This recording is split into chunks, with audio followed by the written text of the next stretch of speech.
luego ver los comandos, pero bueno, ya estamos aquí. Muchas gracias. Les digo que ante cualquier situación, yo siempre me valgo de los más jóvenes. Ellos son, seguro me van a sacar del problema. Entonces, bueno, de ahí que apele a todo esto. Am, ahora creo que cerré la diapositiva.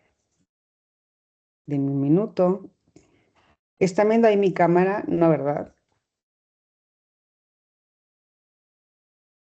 Ahí voy ya.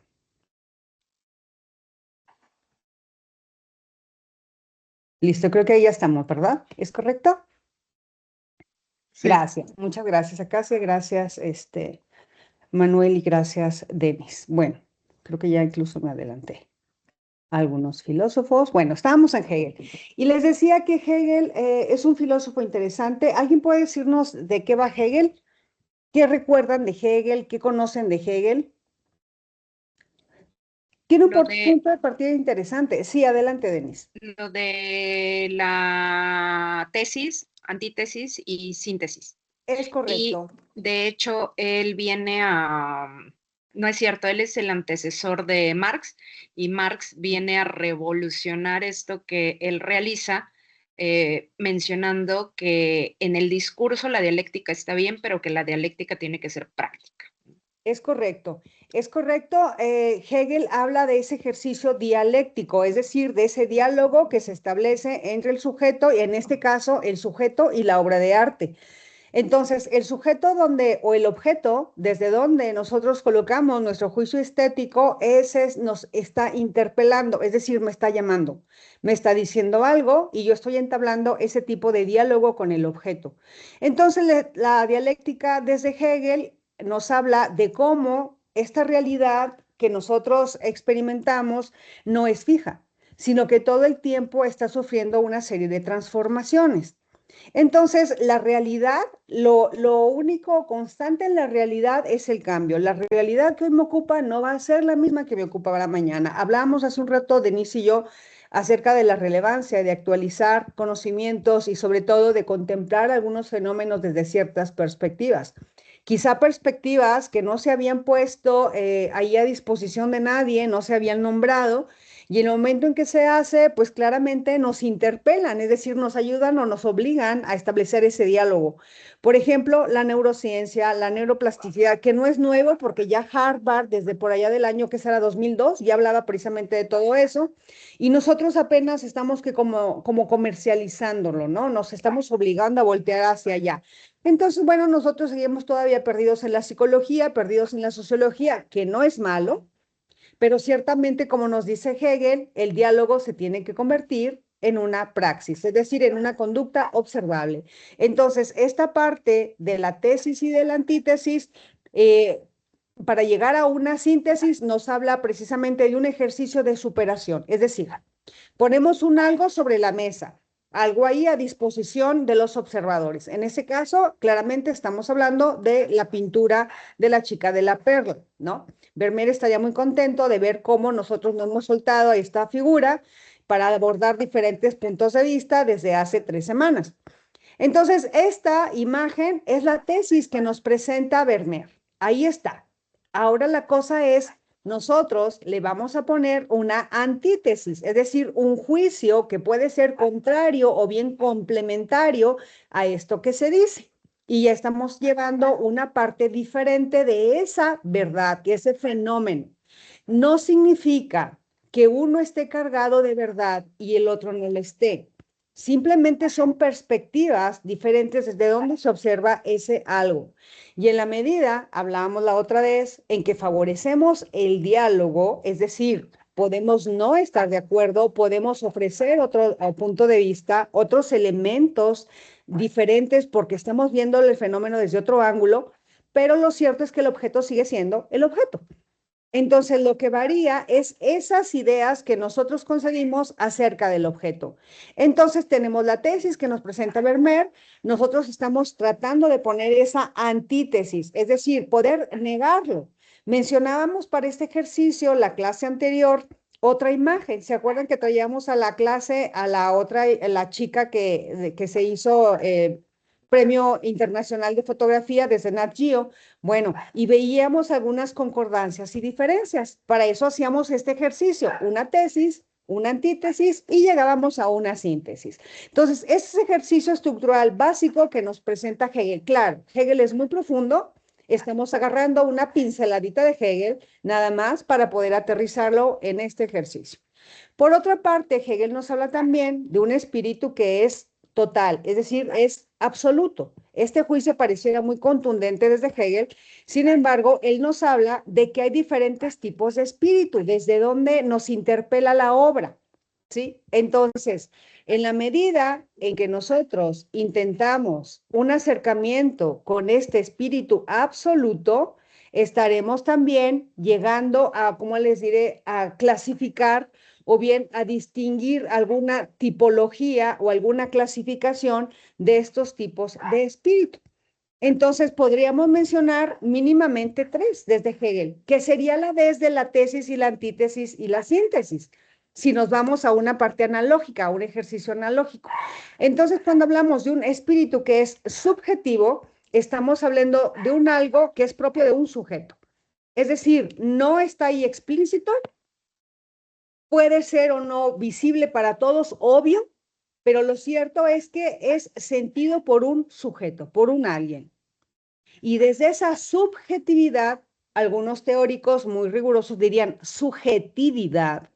Lo subjetivo es lo que subyace, lo subjetivo es lo propio del sujeto, lo que está atado, pero bueno, no vamos a caer tampoco en esta polémica innecesaria. Lo cierto es que sabemos que cuando hablamos de lo subjetivo estamos hablando de lo propio de cada quien, en este caso de cada observador. Entonces, ese espíritu objetivo claramente está emanado desde una individualidad, ¿sí? Entonces, bueno, esta individualidad nos lleva a mirar hacia este constructo, mencionamos hace rato de alguna forma diferente, Denise y yo, de ese marco histórico que engloba a mi ser. Desde ahí estoy observando lo subjetivo o desde ahí surge el juicio subjetivo. Entonces, es mío porque es la carga valoral, ideológica y cultural que yo traigo, desde donde he sido creada, concebida y educada. Esto tiene que ver con la estructura social, con el molde social desde donde yo me desarrollo. Dirían los sociólogos, por ejemplo, por lo pronto, cada ciudad desde donde nosotros nacimos es un molde. Y ese molde puede ser a veces muy estrecho y a veces puede ser muy amplio. Yo no sé dónde estén ustedes, pero por ejemplo, los coahuilenses tenemos un molde muy estrecho.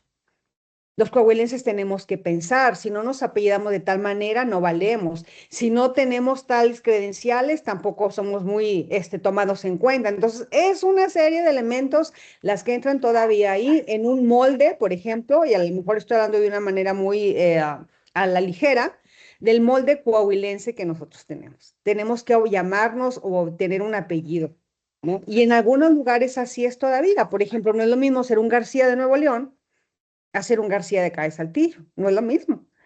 No es lo mismo tampoco ser un Valdés de Aguascalientes que ser un Valdés de Saltillo. No es lo mismo. O sea, hay una carga social que le agrega o le resta valor a la persona y no es algo que queramos, sino que es propio de una estructura. Entonces, dentro de esa estructura también se da, acuérdense ustedes, yo sabemos que hay diferentes tipos de violencia y uno de ellos es la violencia estructural. Desde donde nosotros estamos socializando, no dije sociohabilitándonos, sino socializando, tiene que ver con el rigor de las estructuras. Y son estructuras que claramente están de manera intangible colocadas ahí, sin embargo se perciben y se experimentan y se viven y se participa.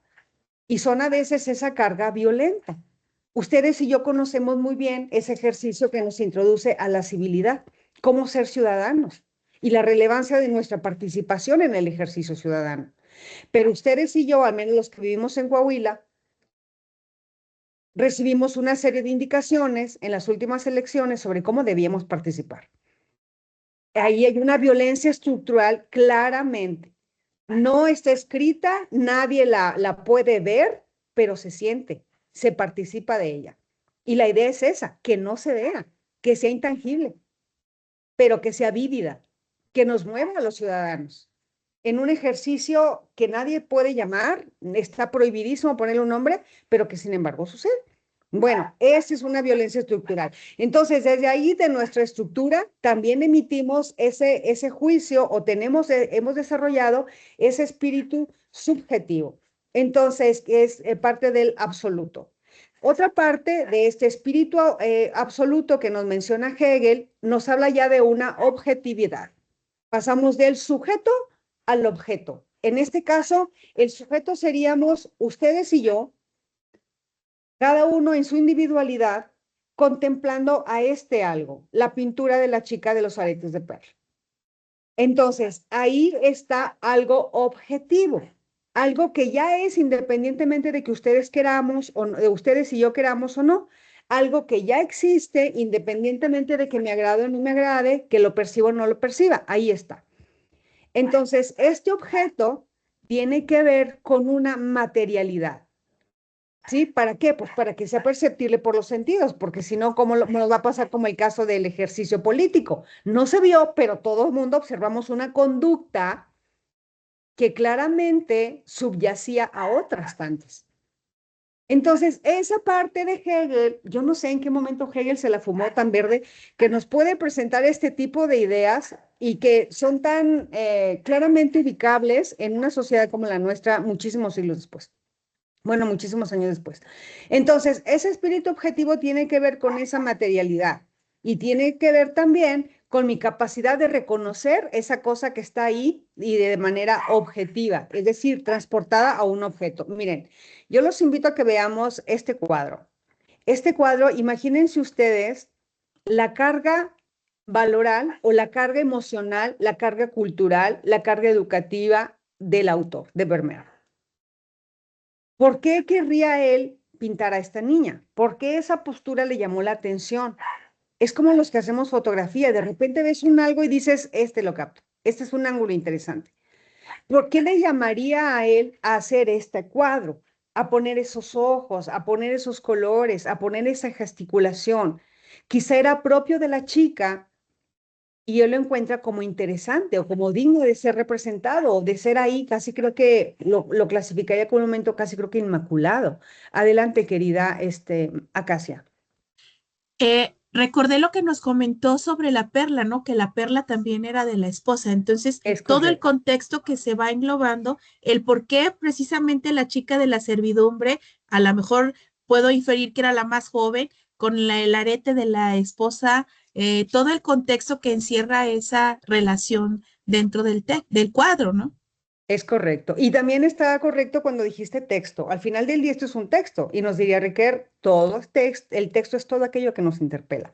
Entonces, en este momento, gracias Acacia, es correcto, es la historia que está ahí. Es de esa parte del sujeto que lleva a querer crear y recrear, o bien recrear para crear este cuadro, recrear una escena para crear un cuadro, una obra a partir de ese objeto que es para él observable porque está ahí perceptible desde los sentidos. Y luego nos menciona Hegel, ahora sí, sumamos uno y otro y estamos llegando a un espíritu absoluto, o bien uno nos llevaría de la mano hacia el otro, que estamos hablando en este punto de esa parte más sublime, de la parte más elevada, desde donde la persona descubre, capaz de sentir, capaz de experimentar, pero sobre todo capaz de crear con eso que siente y con eso que experimenta. Entonces, soy sensible a la mejor a las miradas dulces, soy sensible a la mejor a las personas que se miran bondadosas, o a lo mejor soy un descubridor de la bondad de las personas gracias a su mirada. ¿Qué sé yo? Estoy lanzando juicios al aire, pero eso es para poner un poquito el ejercicio desde donde podemos retomar este espíritu absoluto que nos plantea Hegel gracias a la obra de Vermeer. Entonces, la manifestación del espíritu y la interioridad, viéndolo desde esta estructura hegeliana, está aquí de alguna u otra manera perceptible en la obra. Entonces, ¿cómo pudiéramos nosotros colocar esa carga informativa en este cuadro? Bueno, podemos primero decir que la pintura no es una mujer, sino que es una forma histórica de un espíritu humano objetivado, ¿no? Esa necesidad de representar igual que aquellos hombres de la cueva de Altamira. Quiero dejar un legado de esto, esto merece ser registrado. Y lo registran. Imagínense la carga emocional de esos hombres primitivos después de entablar una lucha desgarradora con un objeto enorme, inacible, como un mamut, por ejemplo. ¿Qué se sentirá enfrentarse? Imagínense la carga de adrenalina, imagínense la alteración biológica del hombre, el cortisol, la adrenalina, todo lo que da, la glándula pineal, pero si al 1000, ¿no? Y todos los estados, todos los sentidos agudizados en alerta y el modo defensa y sobrevivencia. Entonces, eso es básicamente una carga histórica o una forma histórica de ese espíritu representado ahí en las cuevas de Altamira. No son nada más unos garabatos que se quedaron ahí por X accidente. Hay una intencionalidad en eso, hay un espíritu, hay un algo que necesita ser objetivado. Bueno, lo lograron muy bien. Ahí están todavía, ¿cuántos siglos les gusta que hayan pasado? Y todavía se conservan estas expresiones pictóricas o pictográficas. Tenemos también entonces que el arte supera a la naturaleza porque hace visible la libertad espiritual. Y nos menciona también Gadamer, en Verdad y Método, claramente que el arte ha de contener esta parte, lo reitero, ya lo habíamos comentado en alguna clase. El arte tiene que tener técnica, claro que sí, para que sea arte, si no va a ser nada más artesanía. Pero también tiene que tener esta parte lúdica, esta parte de gozo. Es decir, una parte de que esto que estoy creando me hace sentir bien, me despierta una intención en mí que es saludable y que encuentro gozosa. Al menos el ir combinando colores y el ir quedando satisfecho con cómo se van matizando las formas en el rostro, eso quizá al autor les dio una motivación para continuar con el pincelazo siguiente. Y eso es una forma muy espiritual de experimentar el gozo y el placer. Entonces, en el gozo y el placer también hay un sentimiento estético, un juicio estético. ¿Por qué nos gusta un deporte y otro no? Porque algo nos emociona, nos entusiasma y nos despierta la voluntad y otras cosas nos dejan inmóvil o de plano nos restan voluntad. No, qué flojera. Esa expresión tan común que hacemos es un no tengo voluntad, no me interpela, no me dice nada. Entonces, cuando algo me apasiona, está ahí claramente esta superación, ¿no? Hacer visible la libertad espiritual. Me llena de gozo, descubro ahí mi espíritu libre, no tengo límites más que las orillas del lienzo, esos son mis límites, las orillas del lienzo. No tengo otro límite. El límite viene cuando digo, ya está terminada. Fíjense, ¿en qué momento un pintor o un escultor o un arquitecto dice, ya está terminado? ¿Qué momento, no? O sea, me lleva a recordar a Luis Villoro con esa apología del silencio que dice, todo el tiempo estamos haciendo silencios y los silencios son más valiosos de lo que pensamos.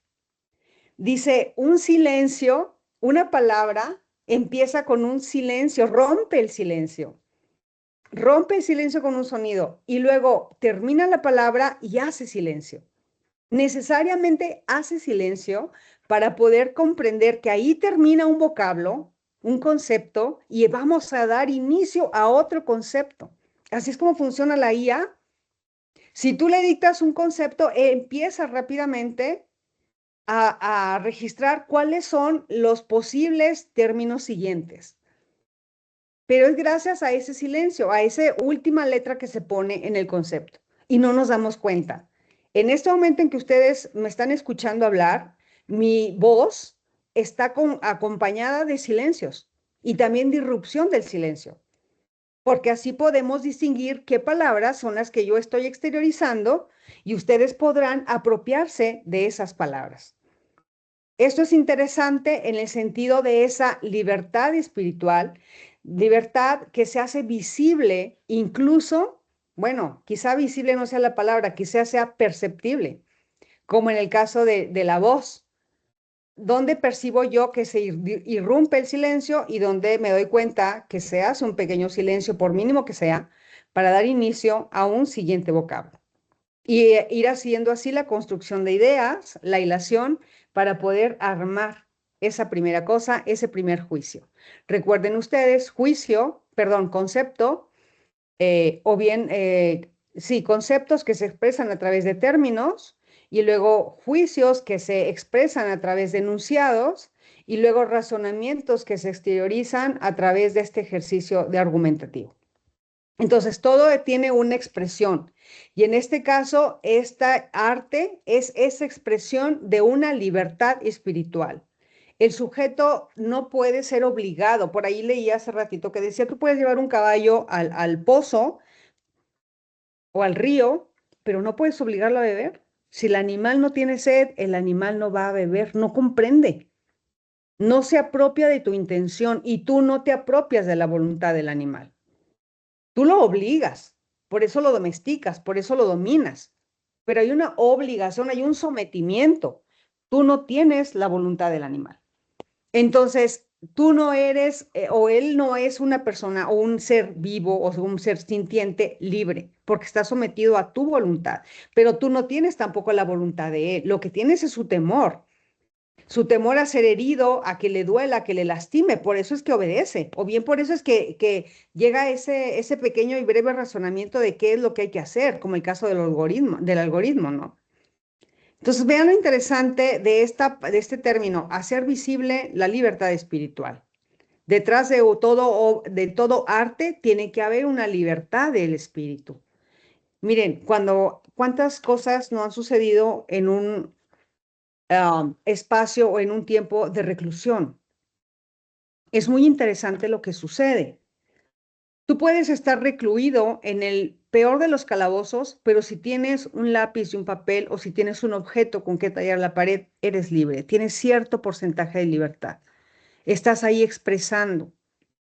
Si en una fábrica, en una línea de producción, tú estás poniendo tornillos, en el momento en que tú decides tomar ese tornillo y colocarlo ahí en el hoyo que va a como donde debe ir, esa es tu libertad. Tú has decidido que eso está bien.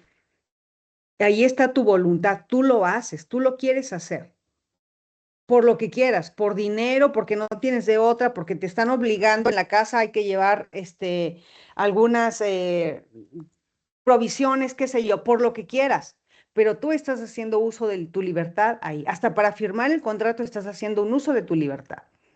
Y por ahí retomamos esa expresión kantiana. No hay libertad si no hay norma. Tú no eres libre hasta que tengas una norma. No es cierto que la libertad es hacer lo que yo quiera tirado en un colchón o tirado en el sofá viendo películas todo el día. No es cierto. Para que tú seas libre tiene que haber una normatividad que pueda ser rota o también que pueda ser sometimiento o bien, diría Kant, orden de tu voluntad. Orden como una armonización de tu tiempo, de tus recursos, de tu libertad. Entonces, si yo estoy aquí con ustedes, es porque tengo una libertad y he decidido tomar o hacer uso de esa libertad. Yo tengo la libertad de dar una cátedra. Ustedes tienen la libertad de tomarla o no. Y hemos optado, atendiendo a nuestra libertad, por coincidir en este punto de encuentro. Entonces, este es un ejercicio visible de esa libertad espiritual que todos tenemos. Esto aunado a que toda fuerza de expresión no está tanto en la acción, sino en la mirada, en el silencio, en la pausa. Un poco lo que decíamos hace ratito. Ahorita ustedes y yo, o ustedes tienen la mirada en un algo, en su cámara, en su imagen, en su cuaderno, en la imagen que está en la pantalla, pero ahí está una sensación, es decir, un estímulo recibido a través de los ojos, de los órganos de la vista. Y luego también están escuchando unas pausas. Y también la pausa, si la queremos graficar, imagínense la cara de la chica donde empieza a desvanecerse. Ahí hay una pausa. Todos recordamos el cuadro, ¿verdad que sí? Y aquí está matizado el rostro, nada más se toma el rostro, la expresión de la chica, ni siquiera todo el rostro completo, es la expresión lo que se está tomando. Entonces aquí, esta mirada que estamos colocando sobre el objeto, ahí está haciendo una fuerza expresiva. Estamos restando elementos que completan el cuadro, pero al mismo tiempo estamos dándole prioridad a un algo y nos evoca lo que sigue. Entonces, hay un silencio, ahí donde ya se hace la parte oscura y ya no nos deja ver lo que sigue, ahí hay una pausa, como si se silenciara a la obra. La obra tiene un culmen en la nariz, en los ojos, la intensidad de los ojos, la de sonrisa. Ahí hay un culmen en la presentación, pero luego se hace un silencio y se hace una pausa, se detiene la imagen. Eso también es observable. Esto se llama contemplación. Esto se llama atención plena. Entonces, bueno, vean cómo nada está peleado con nada. Todo es parte de un todo. La contemplación tiene algo de apreciación estética. El objeto contemplado tiene algo de bello, ¿sí? No nada más lo agradable, sino también lo bello. A lo mejor las líneas. Fíjense, hoy precisamente en la oficina vi un animalito ahí tirado en la ventana, ¿no? Está un ventanal, estaba en el piso el animalito. A mí me llamó mucho la atención y le tomé una foto. Era una mariposa polinizadora. Y le tomé la foto porque me pareció, a mí me gusta hacer los macros, la fotografía macro, es decir, meterte al detalle de la cosa que estás capturando. Y yo compartía esta imagen de la mariposa, le decía a Jackie, a la Lic Jackie, le digo, mira Jackie, el animalito que está ahí. Ay, doctora, ¿no le da miedo? No, me llama mucho la atención. Bueno, capté la imagen, se las voy a mandar ahorita al grupo de WhatsApp para que vean a detalle. Eso es meterte al detalle y en ese detalle es como hacer esa contemplación plena, es hacer una vida contemplativa, detener tu día, detener la agitación y meterte un poquito al detalle de eso que estás observando ahorita, de eso que está ahí interpelándote. Miren, se las voy a subir para que la vean. ¿Qué grupo son ustedes, chicos? Filosofía de cuarto, ¿verdad? Segundo. Ah, gracias. Los ando traicionando. Ahí está la mariposita. Era una cosa pícola, chiquitita, pero ahí la tienen. Muchachas, muchachos. Yo no pensé que tuvieran como peluche, como pelaje. Ahí está. Y dentro de esos ojotes que se le ven ahí, hay pequeños hexágonos increíbles, que claramente pues la lente de la cámara no capta, ¿verdad? Porque no tiene la potencia. Pero vean el pelaje, vean sus antenas, cómo tiene ahí esas terminación en las antenas, que pareciera una flecha. Es interesante. También interesante que la señora de la limpieza no limpia a profundidad porque ahí estamos viendo un resto arriba de la cabecita del bichito. Vean las patitas, cómo tienen ahí unas protuberancias también, como si fueran varitas. Qué interesante el animalito. Todas iba a decir sus plumas, todo su pelaje ahí está cubriéndole el cuerpo. Vean las manchas que tienen sus alas y la terminación como de barbitas que tiene en las alitas. Me imagino que todo eso son receptores, ¿no? De vibraciones, de movimientos. Entonces, es una maravilla mirar el detalle. Es un gozo contemplar la naturaleza y captarlo porque me interpela, me quiere decir algo. Yo también le pregunto cosas a esa naturaleza, a esa cosa que está observable. Yo le pregunto cosas. ¿Quién eres? ¿Cómo eres? ¿Qué haces aquí? ¿Qué te hizo así? ¿A qué te dedicas? Ese es interpelar, ese es un diálogo. La mariposa en sí es una tesis. Yo le pongo la antítesis y después del conocimiento tan cercano que tuvimos, podemos establecer una tesis. Perdón, una síntesis. Un algo con eso que estamos diciendo. Entonces, lo mismo pasa con esta pintura. ¿Dónde termina? ¿Dónde se agota?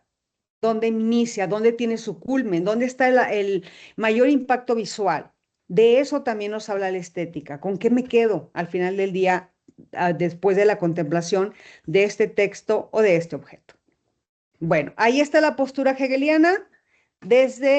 Bueno, ahí mejor dicho, ahí está la chica del arete de perla desde la postura hegeliana. Bueno, vamos ahora con otro grande. A mí me encanta. Y aquí ustedes me dirán, Schopenhauer. Schopenhauer nos habla maravillas con su tesis de la voluntad. Cuando Kant llega al númeno y cuando Kant tiene que decir que el númeno es imperceptible, que ya no hay más que conocer del fenómeno, el fenómeno es la manifestación del númeno. Y Kant nos diría, al número no se puede acceder. A lo más que puedes llegar es a la manifestación. Esto, desde el punto de vista de la investigación, nos dice muchísimo esa postura hegeliana cuando hacemos investigación cualitativa, cuantitativa, mixta. Y esta postura de Hegel, de Kant, perdón, de que es imposible llegar al número, que lo más que podemos aspirar es a conocer o desentrañar algo de la manifestación del número, es decir, abordar el fenómeno. Bueno, en este caso, el fenómeno, ahí lo tenemos, es el cuadro. Otra vez, ahí está el cuadro completo. Pero este cuadro es un fenómeno, es una manifestación de un algo, de una creatividad, de una espiritualidad, como decíamos hace ratito, de un mensaje, de una tesis que se pone ahí para que te interpele, es un texto per se. Bueno, este algo que tenemos aquí es un fenómeno, es decir, es una manifestación de una voluntad. Schopenhauer dice, cuando quiere darle continuación a la postura kantiana, dice, no, ya sé que sigue, porque Kant decía, después del número, pues en el número nada más puede acceder Dios, o un ser creador, poderoso, eterno, qué sé yo, y ahí se le colapsa la tesis cuando tiene que apelar a la figura de Dios. Llega Schopenhauer y dice, no, ¿sabes qué? Se llama voluntad, y la voluntad está en todo. No es, pues hasta una piedra, en una piedra encontramos voluntad. No significa que la piedra sea dueña de una voluntad, sino que la voluntad está en la piedra. Y nos diría Schopenhauer, ¿por qué existen las piedras? En todos lados hay piedras. Es decir, hay una voluntad. La naturaleza misma, la flor que rompe el pavimento, hace su voluntad. La persona que sobrevive con lo que tiene, miren, al final del día, este es un experimento bien interesante. Ustedes imagínense, traigan a la mente a una persona bien humilde, imagínense, por ejemplo, no sé, es con todo el respeto que merecen las personas, de ninguna manera lo digo desde una postura peyorativa, sino meramente ilustrativa. Imagínense ustedes un empleo de esos que nadie disfruta, o que muchos parecieran no disfrutar, ¿no? Por ejemplo, uno de los empleos que ustedes me dicen que yo no aceptaría sería la mejor de esas personas que se encargan de, ¿cómo se dice? De drenar las letrinas o las fosas que en muchos lugares se hacen porque es más fácil estarlas drenando que hacer drenaje, sistema de drenaje. En el DF, en el centro del país, es muy común en las grandes ciudades ese tipo de servicios. Gracias, Denise, no me dejarás mentir. Entonces, es un negociazo, claramente. Pero si me dicen, oye, Ana, ¿cómo ves? ¿Le entras? No, preferiría no, gracias. Sin embargo, hay gente que hace su trabajo con una voluntad y le pone ahí lo mejor que puede. No sé si ustedes hayan visto algunos reels, por ejemplo, de gente, los pepenadores de basura, la gente, perdón, los recolectores de basura que luego llegan y se instalan en una fiesta, y uno que ahí me divierte mucho. Está el señor bailando en medio de la fiesta, así empieza el reel, el señor bailando, pasando la bruto ahí en la fiesta, y luego se acuerda, que ya va a recoger la bolsa de basura, la avienta al camión y se va y se despide de todos en la fiesta. Es decir, se coló a la fiesta. La fiesta que estaba como en la cochera, como así en un lugar medio abierto que daba a la calle, y el señor llega a recoger la basura y se incorpora a la fiesta y es bienvenido y todo el mundo lo involucra y él también disfruta, sale bailando y luego ahora sí ya me voy porque tengo que continuar recolectando basura, no agarra su bolsa y se va. Eso a mí me parece una cosa fantástica. Esa es precisamente la voluntad, el gozo que yo puedo poner, la parte de estética que yo descubro en esa acción que para muchos puede ser una acción repulsiva. Cuando yo puedo encontrar ese gozo porque tengo la voluntad, eso es lo que hace que tu vida tenga un sentido, que tu vida tenga una razón, que tu vida tenga un motor. Y entonces encuentras una vida útil. Te descubres a ti mismo como un ser útil gracias a esa voluntad. Entonces, El mundo como voluntad y representación, aquel libro de Schopenhauer, que a mí me parece una maravilla, nos habla de que hay una realidad que es dominada por el deseo. Todos queremos la voluntad del otro y eso es una postura fascinante. Adelante, Manuel Alberto, te escuchamos. Sí, sí, una pregunta. ¿Esta voluntad se puede igualar a la experiencia estética? Sí pudiera ser. Sí, pudiera ser. Sí pudiera ser porque en la experiencia estética hay una voluntad que se pone. Por ejemplo, este cuadro. Aquí hay una voluntad del autor. ¿Estás de acuerdo? Sí, ¿Cuál claro. sería la voluntad del autor? Crear, dar gozo, dar placer, porque claramente es una obra muy bonita.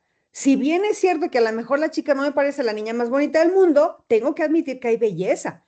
Belleza partiendo, acuérdense lo que veíamos, la proporción. ¿Se acuerdan de eso? Sí, Bueno, todos esos elementos que veíamos como propios de la belleza, la armonía, todo eso, ahí están colocados. Entonces, hasta técnicamente tendría que ser una pintura bella, porque cubre con las reglas de la técnica. Entonces, estructuralmente es bella, pero contemplativamente también hablamos de los colores, los matices que nos despiertan cierto placer. Entonces, ahí hay una voluntad, pero yo también tengo una voluntad. Ese cuadro me despierta la voluntad. Yo quiero contemplar ese cuadro. Y ahí hay una voluntad, y esa voluntad me hace exteriorizar el juicio. ¿Tengo placer o no tengo placer? Ahora, fíjate bien, ese juicio desde la perspectiva kantiana nos diría, si tú tienes una niña de 15 años a la que amas, a la que quieres mucho, quizá tu juicio no sea tan puro, tan válido. Porque para que el juicio estético sea eso, un juicio estético tiene que carecer de sesgo. Entonces, nos decía Kant, les decía yo, si un padre de familia se pone como juez en un concurso de belleza en el que está participando su hija, pues claramente no va a valer su punto de vista, ¿verdad? Porque hay un sesgo, hay una intención. Entonces, el juicio estético no está ahí. El juicio estético carece de voluntad, carece de intención. Es únicamente yo me detengo y contemplo belleza en ese objeto que me interpela. Nada más. No porque conozca a Vermeer, no porque yo sea holandesa o sea de los Países Bajos, no porque yo sea de tez blanca, no porque me encanten los turbantes porque me quedan muy bien. No, no, no. No es por eso. Es porque eso que está ahí, independientemente de la raza, lo que veíamos ahorita, independientemente de mi molde estructural, ahí lo descubro como un algo bello. Ahí hay algo bello. Por lo pronto, limpieza, orden, armonía, definición, expresión, espiritualidad en la intención. Y desde ahí, todo eso son elementos que me sesgan hacia la belleza. Entonces, la voluntad del autor, la voluntad mía, la voluntad del cuadro, que ya no es voluntad del autor, ¿estás de acuerdo? Ahora es una voluntad que ya está colocada en la obra. Gadamer nos diría, el autor tuvo una voluntad en su momento, pero eso ya quedó en un horizonte histórico. Sin embargo, la obra persiste. La voluntad del autor terminó cuando él terminó el cuadro. Ahora, ¿qué sigue? La voluntad del cuadro por sí mismo, una autonomía. Entonces decimos, ese cuadro tiene voluntad. O no tiene, sino que es voluntad. La piedra tampoco es que la piedra tenga una voluntad, sino que hay voluntad en la piedra. En este cuadro hay voluntad. Y a lo mejor valga la comparación y guardando las debidas proporciones, hay gente que a esta voluntad le diría, tiene carácter. Es decir, tiene una intención, ¿sí? Desde ahí. Entonces, este cuadro claramente tiene una intención. ¿Cómo lo sé? Pues el negro del fondo ya me está diciendo mucho. Con el contraste, con los colores muy matizados, si se fijan, hay tonos pasteles, pero también hay tonos oscuros que resaltan precisamente los pasteles. Entonces, son estos contrastes lo que lo hacen fascinante, lo que hacen enganchador visualmente, lo que lo hacen un objeto digno de contemplación. Entonces, esta realidad dominada por el deseo del autor de presentar eso, pero también la obra per se tiene un deseo que ha sido plasmado por el autor. Por eso las grandes obras son costosas porque tienen la voluntad de muchos, mueven muchas voluntades. Claramente, una persona que colecciona arte o que consume arte, claramente también por eso son, ¿cómo se llaman esos ejercicios que hacen? Subastas. Es saber quién puede más. Y ahí el poder es dependiendo de cuánta voluntad tienes tú. Y la voluntad es como ese poder de adquisición. El momento en que yo suelto más dinero, le estoy dando más poder a la obra. Le estoy dando más poder a la obra y estoy dominando también yo la situación de poder. Entonces vean todo lo que hay detrás de una contemplación estética.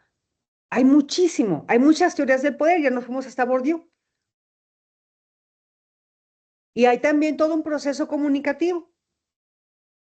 Hay también un sometimiento de la voluntad. Ya nos fuimos a Foucault. Entonces, bueno, este mundo como voluntad y representación que nos presenta Arthur Schopenhauer habla de esta realidad que ha sido dominada por el deseo, la necesidad y el sufrimiento incesante. El sufrimiento entendido aquí quizá como un esfuerzo. Hay un desgaste físico claramente, ¿no? No es como que yo me eche y termine lleno de regocijo, pues también me agota. Sí es cierto que tengo momentos de gozo, momentos de placer, cuando veo lo bien que me está quedando, cuando me siento contento con lo que estoy armando, con lo que estoy transmitiendo, pero también hay un desgaste. Entonces, bueno, ese es el mundo como voluntad y representación, pero también tenemos el sujeto puro del conocimiento. Entonces, frente a este mundo como voluntad, hay un objeto, como veíamos, pero también hay un sujeto puro del conocimiento. Es decir, frente al lienzo, dejamos de desear. ¿Por qué? Porque ya lo tengo aquí. Entonces, acuérdense, para Schopenhauer, todo es deseo y todo es voluntad. El humano, un hombre, una persona, desea la voluntad del otro. Yo deseo someterlo a su voluntad. Yo quiero la voluntad. Pero fíjense bien lo interesante de la postura schopenhaueriana. Cuando yo me apropio de la voluntad del otro, deja de interesarme, carece de valor. Entonces, eso nos lleva a muchísimas teorías psicológicas. Es que, y muy platónicas y schopenhauerianas. El valor que yo le doy a la cosa. Hay personas que tienen o sienten el valor de lo que la cosa tiene, entendido cosa por una persona, por lo que sea, un objeto, hasta que no lo encuentra. Hasta que no lo... y ejercicio. ¿A quién no le ha pasado que no encuentra las llaves de su coche, las llaves de la casa? Pero son unas mugres llaves. Bueno, esas mugres llaves, tú no descubres lo que valen hasta que no las encuentras para poder entrar a tu casa. Chin, ¿qué voy a hacer, no? Y entra el pánico, entra la angustia. Yo ahorita, por ejemplo, tengo perdidos mis anillos. No sé dónde me los quité, no sé dónde los dejé. Y ando con la angustia y no quiero pensar en eso porque digo, entre más pienso dónde los dejé, más me estreso. Entonces mejor voy a sorprenderme y en cualquier momento, ah, mira, aquí los dejé. Quiero creer. Entonces, bueno, es esa parte, ¿no? No tengo no, el valor, no le coloco valor al objeto hasta que ya no lo tengo. Entonces, bueno, este sujeto puro del conocimiento está frente al lienzo y cuando yo me coloco frente al lienzo, dejo la voluntad, dejo de desear porque ya lo tengo. Imagínense, ¿han ido al Museo del Prado? Bueno, acá en la Ciudad de México, ¿qué museo han ido? Muchas veces los museos apelan a la voluntad. Ah, acaban de abrir una exposición en el Museo de Arte Contemporáneo o en el Museo de Arte Moderno y va a presentar fulanito su obra. ¿Cuál es la intención? Pues que ejerzas tu voluntad de ir, apropiarse de tu voluntad, ¿no? Entonces, bueno, ahí se cambian las exposiciones para que haya voluntad tuya de ir, porque si conoces siempre lo que ya está en el museo, pues no vas a perder el interés, no van a tener tu voluntad. Entonces, constantemente se cambian los expositores, pues para que todo el mundo tengamos la voluntad de ir a ver ahora qué hay de nuevo. Y como es en el arte, es en todos lados, en las tiendas departamentales. Vayan ustedes a comprar a Chain, esa fast fashion, vas y compras una blusa y a la semana, 2 semanas, ya no es la misma blusa, ya hay otras 4 estilos de blusas diferentes y no los tienes. ¿Y sabes qué? Los necesitas. Porque el que tienes ya no está ahí, entonces ¿sabes qué? Ya caducó. perdemos la voluntad. El que sigue, el que sigue, el que sigue. Entonces, todo el tiempo estamos ahí. Cuando lo tenemos, tenemos esa tranquilidad y dejamos de desear. Voy a la tienda departamental, se me antoja la blusa, compro la blusa y tengo un momento de serenidad por lo pronto. Mi voluntad se sació, se tranquilizó, se suspendió, pero solamente es temporal, porque voy a ver otra blusa que me va a encantar y la voy a querer. Lo mismo pasa con el arte. En esta contemplación de lo bello, me satisfago, ya lo tengo y la voluntad se suspende. Pero es nada más temporalmente, temporalmente. Después ya quiero lo que sigue, ¿sí? O quiero volver a verla. Si se les ha tocado participar, por ejemplo, de esas, ¿cómo le llaman? Se me fue el término, pero es como como un montar estas réplicas de la Capilla Sixtina. ¿Sí les ha tocado? Estuvo en la Ciudad de México, en Guadalajara, acá en Monterrey, sí te tocó, Denis. Bueno, acá en Coahuila no vinieron a Saltillo, pues estuvieron en Monterrey y estuvieron en Torreón. A mí me gusta mucho la Capilla Sixtina y yo quería ir. Y me dijo, mamá, si ya conoces, ya has ido quién sabe cuántas veces a la capilla. Sí, pero yo quiero ir. Ellos también han ido, pero no hayamos ido juntos. Entonces le digo, vamos juntos. Y fui nada más porque yo quería volver a experimentar la sensación. Claramente yo sé que es fake, claramente lo sé, pero es experimentar esa sensación. Claramente tenían mi voluntad. Yo quería ir a revivir la experiencia de estar ahí en la Capilla Sixtina, contemplando esos frescos de Miguel Ángel. Y me moví hasta Torreón con el calorón, ya íbamos y los huercos todos enfadados, pero yo fui a ver, a ver la obra fake. Tuvieron mi voluntad. Una vez que fui, me tranquilicé, ya no quiero más. Hasta que hay otra exposición que me remonte, ¿verdad? Entonces, así es esto. Por ahí también en la parte comercial es lo que sucede, nos venden añoranzas muchas de las veces. Adelante, Juan Carlos. Con esta situación de la Capilla Sixtina, yo considero que más que nada es democratizar el arte, ¿no? Sí, Porque al claro. final de cuentas, pues el arte siempre vamos a tenerlo, como decía Gramsci o Bourdieu, bueno, Gramsci decía hegemonías culturales, ¿no? Y Bourdieu el capital cultural, y que al final de cuentas, pues se basa a través de ciertos tipos de clases sociales. No Es todos adquieren, correcto. o sea, Sí, claro. Y también hay un capital estético, ¿no? Que también es un símbolo de éxito y de valor social. El qué tanto conozco, el qué tanto estoy enterada, el qué tanto he experimentado. Y esta parte abona también a ese valor que me doy como persona. Adelante, Juan Carlos. Es que ya no te escuchamos, no sé si terminaste tu participación o se te cortó el audio, pero bueno, el momento en que gustes puedes incorporarte a la conversación sin ningún problema. Entonces, bueno, dijimos, la figura abandona su condición de individuo concreto para convertirse ahora en una idea pura de la juventud. Aquí, es una chica, como ya vimos, es un cuadro, como ya vimos, tiene un autor, tiene un momento, tiene una historicidad, pero en este momento podemos apreciar valores más sublimes, como cuáles, la pureza de la juventud, o bien la juventud en su máxima expresión, que ya dijimos que también es efímero, es muy rápido. Ese culmen de la belleza, ese culmen de la perfección en todo es rápido. Miren, el sábado me regalaron unas flores, cosa hermosa de flores. ¿Cuánto dura la belleza en su máxima expresión de las flores? ¿Qué te gusta? ¿2 días? Un día, 2 días. Y se acabó, empieza la decadencia. ¿Cuánto tiempo dura? Lo maravilloso del arte, les decía, es que para el autor el ejercicio de la creación duró un cierto tiempo, pero la obra ahí está, permanece. Tiene un diálogo, tiene una conversación, tiene un contenido y sigue presente, sigue diciendo cosas a cada generación, a cada individuo, desde su molde, desde su estructura, lo está interpelando, le está diciendo algo. Entonces, también nos habla esta obra de humanidad y nos habla también de una serenidad. Y vean que son valores más sublimes, son conceptos más, ay, se me fue el término, abstractos. Hablar de juventud. Yo puedo hablar de objetos o sí, de conceptos muy concretos, ¿no? Es una chica, trae una camisa, como lo expresábamos la otra vez.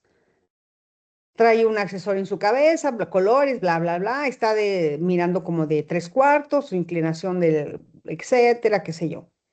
Pero en el fondo puede hablar de juventud, puede hablar de humanidad, puede hablar de serenidad. Entonces vean cómo lo concreto se va hacia lo abstracto. Y eso es gracias a este ejercicio, existencia pura de la voluntad de entregarme o entregar mi voluntad en esta obra. Y cuando me lleno de esa belleza, de esa armonía, de ese placer, de esa sensación dionisíaca, me calmo. Mi voluntad se queda tranquila, pero solamente es momentáneo. Porque seguramente va a haber otro algo que me va a hacer girar la cabeza y empezar otra contemplación. Y como hablo de la vista, puedo hablar de todos los demás sentidos, de todo el sensorio, de todos los paraceptivos también. Bueno, dudas, preguntas, comentarios, hasta aquí con Schopenhauer y la suspensión de la voluntad para analizar este cuadro de Vermeer. ¿Vamos bien? Bueno, perfecto. Vámonos al siguiente tema. Y acá tenemos a otro filósofo importante, Merleau-Ponty. Nos habla de la percepción corporal y de la mirada recíproca. ¿Alguien tiene ahí alguna información adicional de Merleau-Ponty? Como lo hacíamos con Hegel. No, ¿sí era Hegel? No, no era Hegel. Sí, con Hegel. Ah, gracias. Sí, ¿alguien tiene alguna idea de qué va la teoría de Merleau-Ponty? Perdónenme mi francés nopalero. Y no lo digo peyorativamente, lo digo muy orgullosamente, porque ustedes saben que tenemos que latinizar aquello que no sabemos pronunciar. Bueno, ¿qué nos pueden decir? Googleenlo, por favor. ¿Qué nos pueden decir de Merleau-Ponty?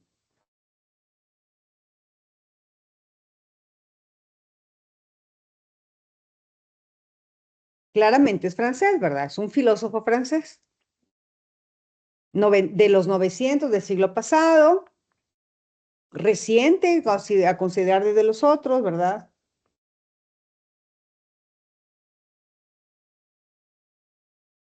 Vivió 54 años, murió relativamente joven. ¿De qué nos habla Maurice Merleau-Ponty? Nos habla también de una fenomenología, igual que Hegel, pero ¿de qué va su fenomenología?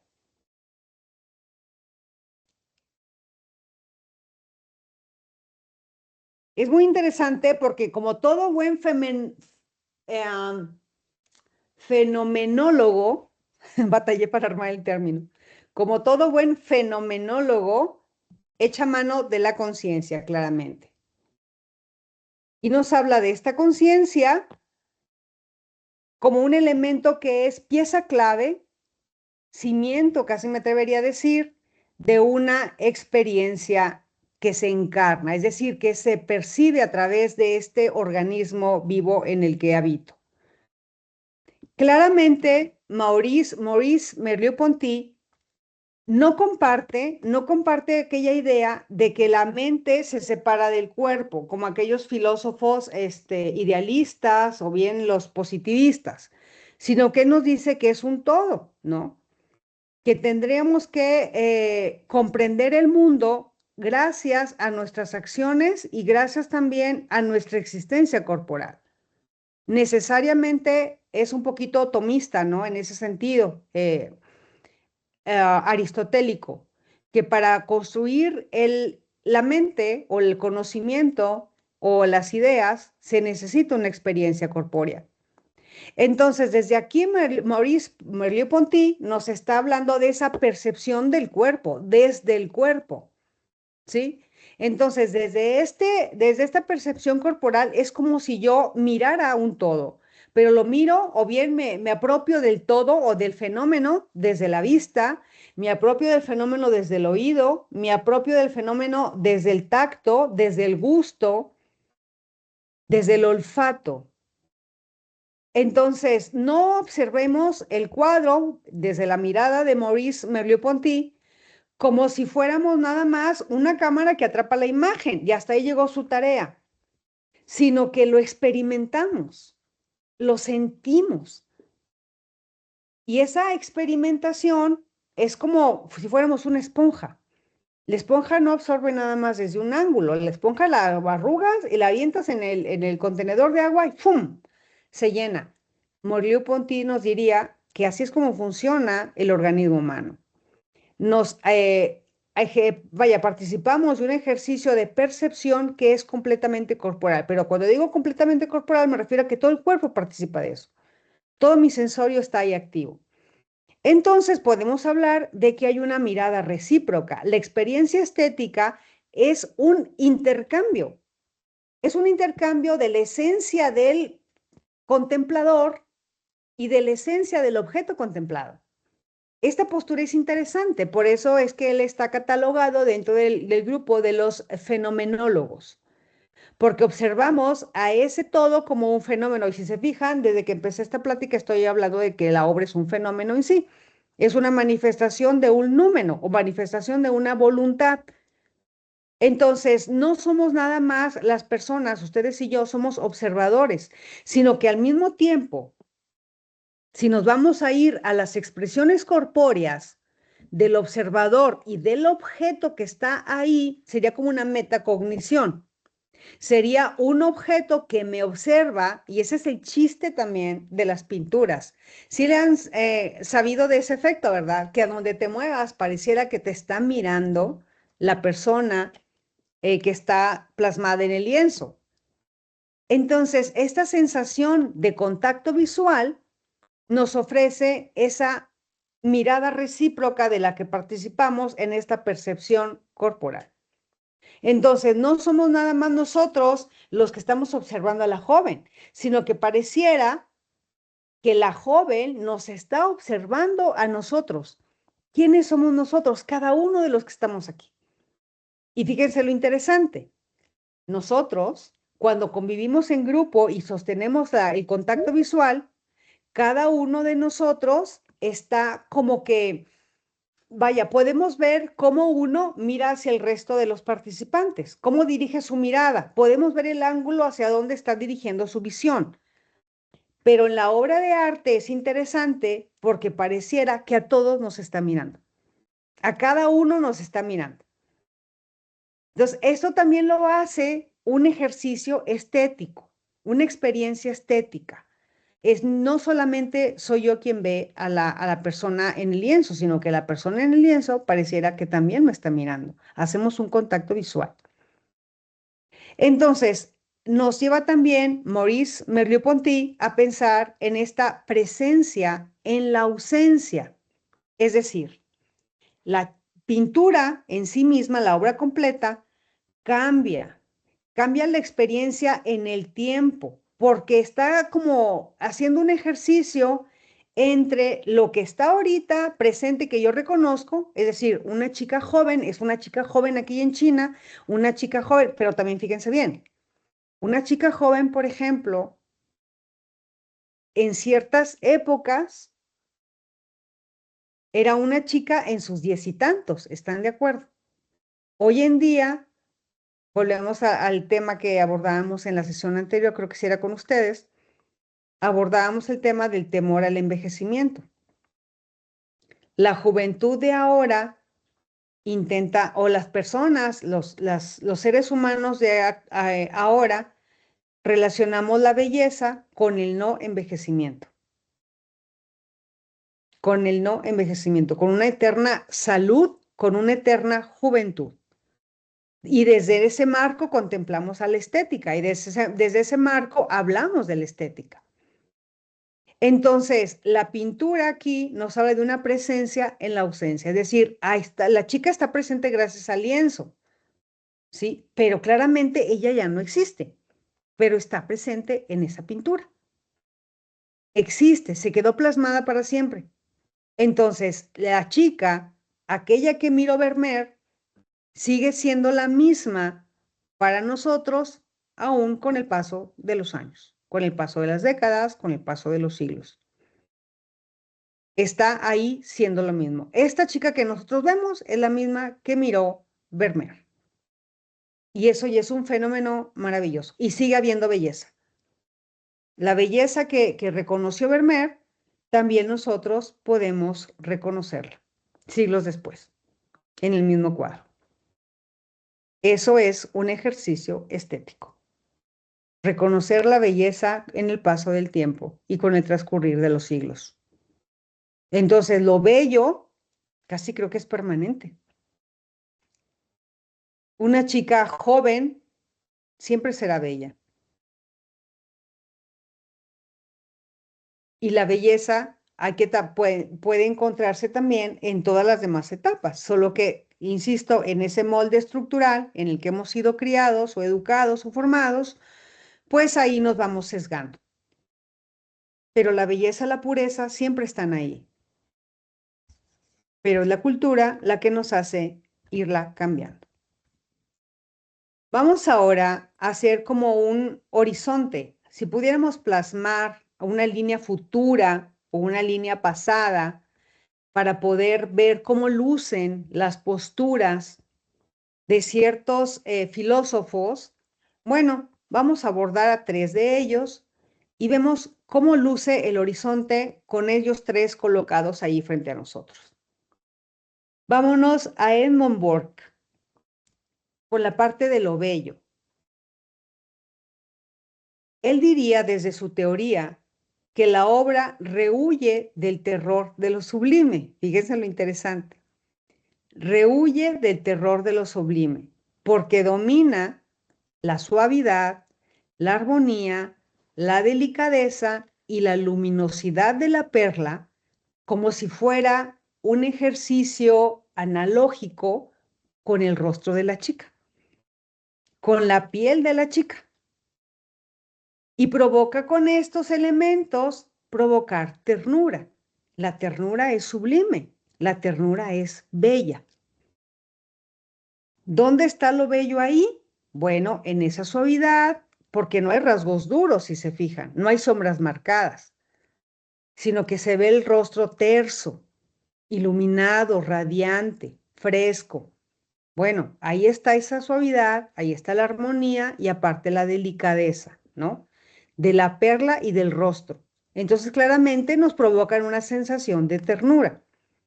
Si pudiéramos comparar esta perspectiva y agregar la de Nietzsche, que a mí me encanta, nos habla de Apolo y nos habla de Dionisio. Ustedes saben que Apolo está ligado a ciertos conceptos y Dioniso a otro. Apolo tiene que ver con la estética, sí, pero con esta parte desde la estética contemplada desde la tecné, es decir, desde el equilibrio, desde la claridad, desde la perfección, ¿sí? Pero convive claramente con la parte dionisíaca. La parte dionisíaca o de Dioniso tiene que ver con esa parte un poquito instintiva, un poquito como que de rebasar los límites. Y tiene que ver con el misterio vital que nos habla también de una seducción. Acuérdense de esos labios sensuales, jugosos, carnosos. Eso es seducción. Nos habla también de la oscuridad y con ello un poco de intriga, con ello un poco de incertidumbre. Y claramente es una oscuridad muy contundente, es decir, es imposible ver qué hay detrás. Entonces, esta imposibilidad de verlo también nos provoca cierta inquietud. ¿Qué hay detrás? ¿Por qué lo oscuro? Ya veíamos que claramente es para enfatizar el contraste de la luz, ¿no? Que aparte eso hace un efecto muy bello. Pero hay una tensión que es constitutiva de la obra. Entonces, entran en juego aquí 2 valores importantes, Apolo y Dioniso. Y estos 2 dioses, uno desde la rigidez, desde la estética, desde el orden, la pulcritud, y el otro desde la parte un poquito más visceral, un poquito más gozosa, más lúdica.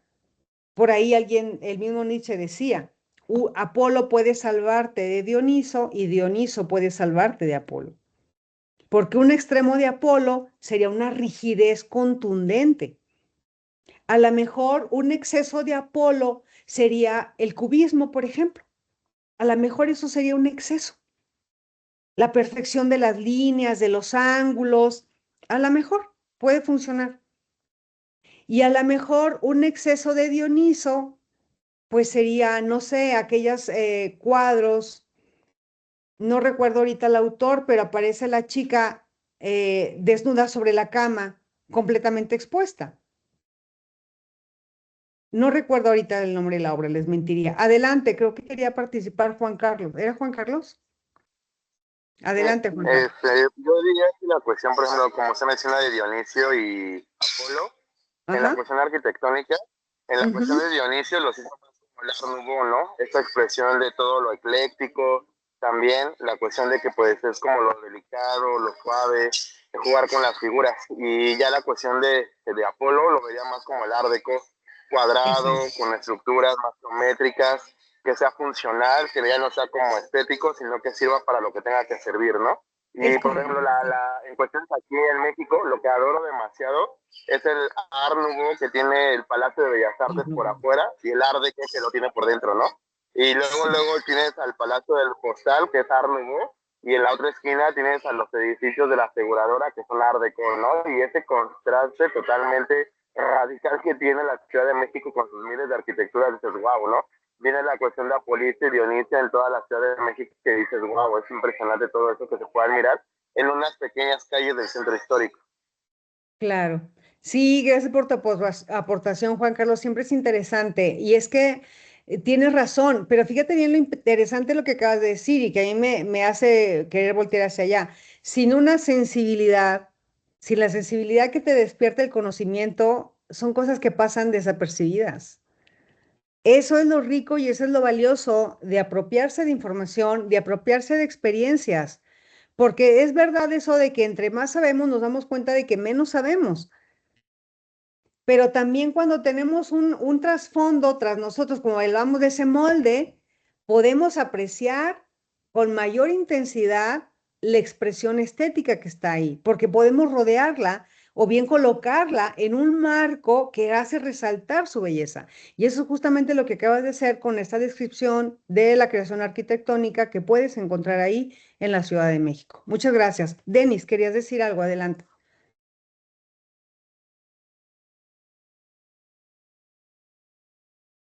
No te escuchamos, mi cielo. No se escucha. Ahí estás ya. No, ya no. Pícale nuevamente.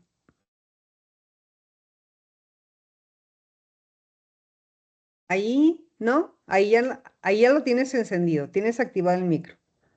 Ahí ya puedes hablar, habla. No, pero en un momento sí te escuchamos. Bueno, nos escribes ahorita. Bueno, la estética de Nietzsche es muy bonita porque Nietzsche también acude mucho a esa parte de la ensoñación, del sueño, de el destino, el amor fati, o sea, Nietzsche es muy rico en la estética nietzscheana es bien profunda y la encontramos claramente en obras como, pues yo creo que en todas las obras de Nietzsche hay una estética muy bella. Nietzsche, como ustedes bien saben, era filólogo, pero él no sabía que estaba haciendo una obra filosófica, él creía que estaba haciendo filología, por eso sus compañeros pues claramente no le daban el crédito. Pero es una obra hermosa. Bueno, cada obra de Nietzsche es hermosa. Ecce Homo es una cosa muy bella. Zaratustra, se habló Zaratustra, hasta aquella, esa obra, ese ensayo que les mencionaba al inicio de la sesión de clase, Verdad y mentira en sentido extramoral, también plasma de una manera muy gráfica cómo los seres humanos hacemos uso del lenguaje o nos creamos ideas como un razonamiento excesivo, como un conocimiento, como una verdad que es compartida a través de los conceptos y al final del día, dice Nietzsche, no somos más que mosquitos alrededor de la bombilla temiendo ser quemados. Entonces, bueno, es muy gráfico a veces en sus representaciones, pero dentro de esa imagen que pudiera ser un poquito hasta Oscar, hay muchísima belleza. En eso de que Dios ha muerto, es una cosa impactante lo que puede decirse de una frase tan breve, ¿no? Y de cada obra de Nietzsche hay muchísima belleza que rescatar. Entonces, bueno, ahí está un poquitito, un puntito en todo lo que es Nietzsche. Heidegger es otro de mis favoritos. Heidegger en sus obras nos invita a ver, en Ser y Tiempo, nos invita a contemplar al Dasein, al hombre que ha sido arrojado al mundo, el hombre como un yecto.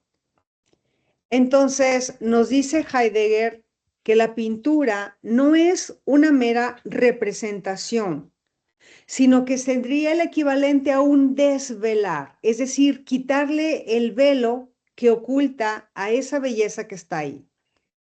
Yo creo que es un poco lo que hizo Juan Carlos con su comentario. Juan Carlos, imagínense ustedes la Ciudad de México con toda su riqueza arquitectónica, pero está cubierta por un manto que me prohíbe ver la belleza que está ahí. Juan Carlos, con esta narrativa que nos acaba de hacer, es como si hubiera tomado la puntita del velo y nos hubiera descubierto, y créanme que casi creo que puedo ver Bellas Artes y todas las esquinas que le rodean, y poder decir, wow, sí, la Ciudad de México es una cosa bella, gracias, entre muchas otras cosas, a su arquitectura.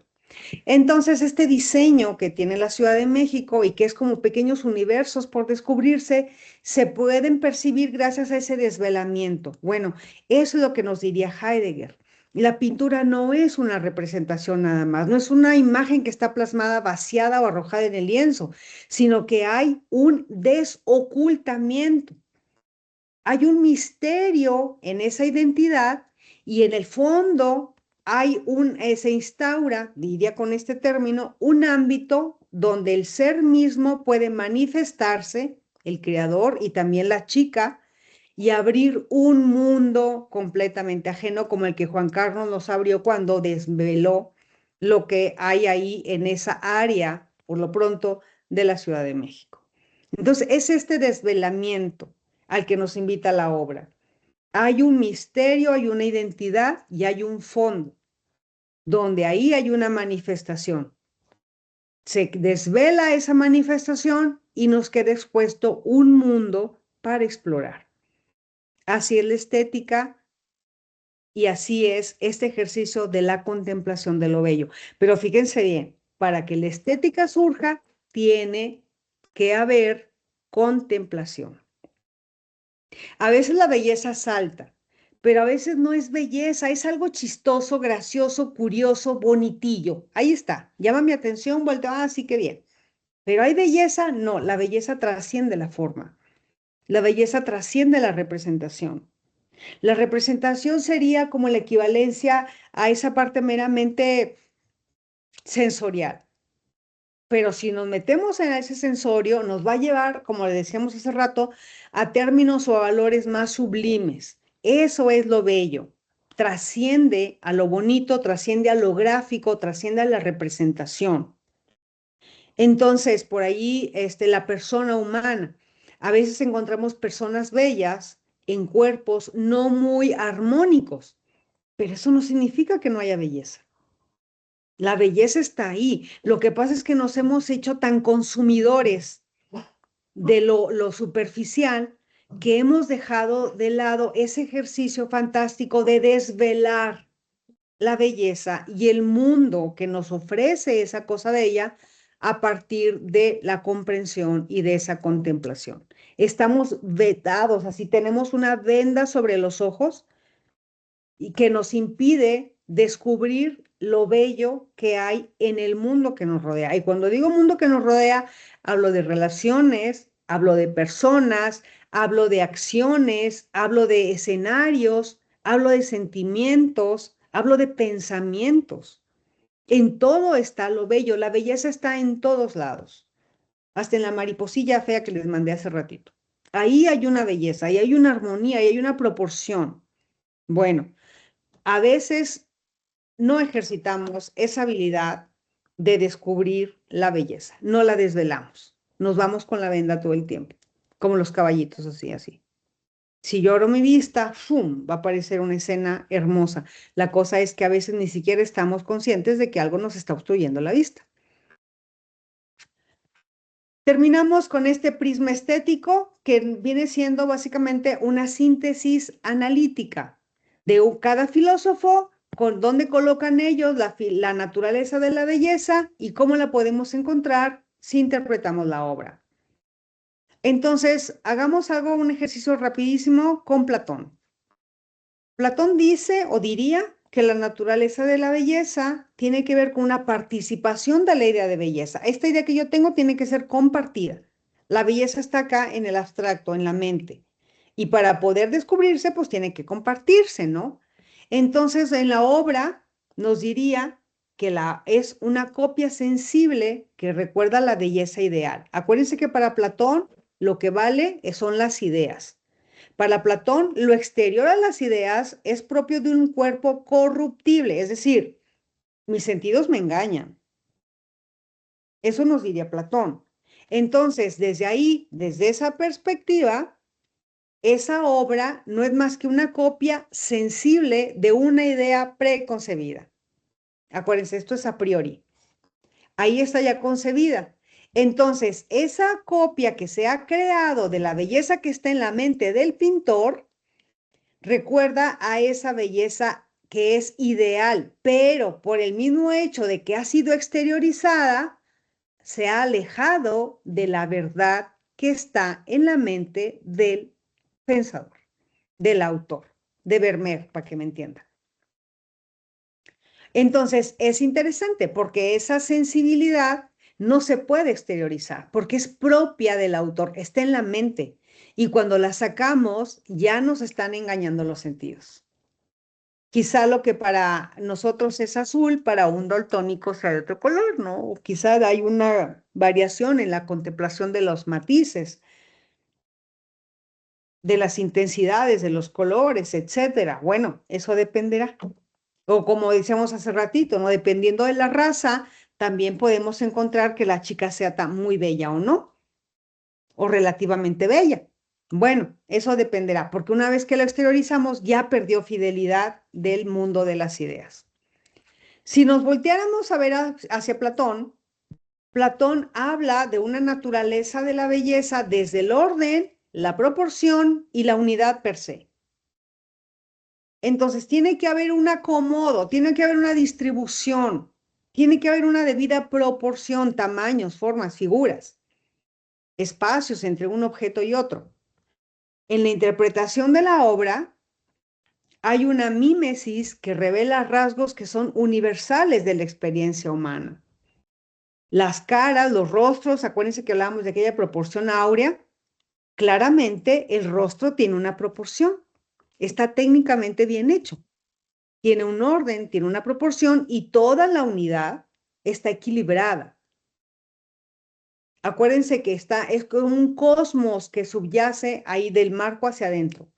Cosmos significa orden, no caos. Caos es lo contrario del cosmos. Y para que haya belleza no puede haber caos, tiene que haber un orden.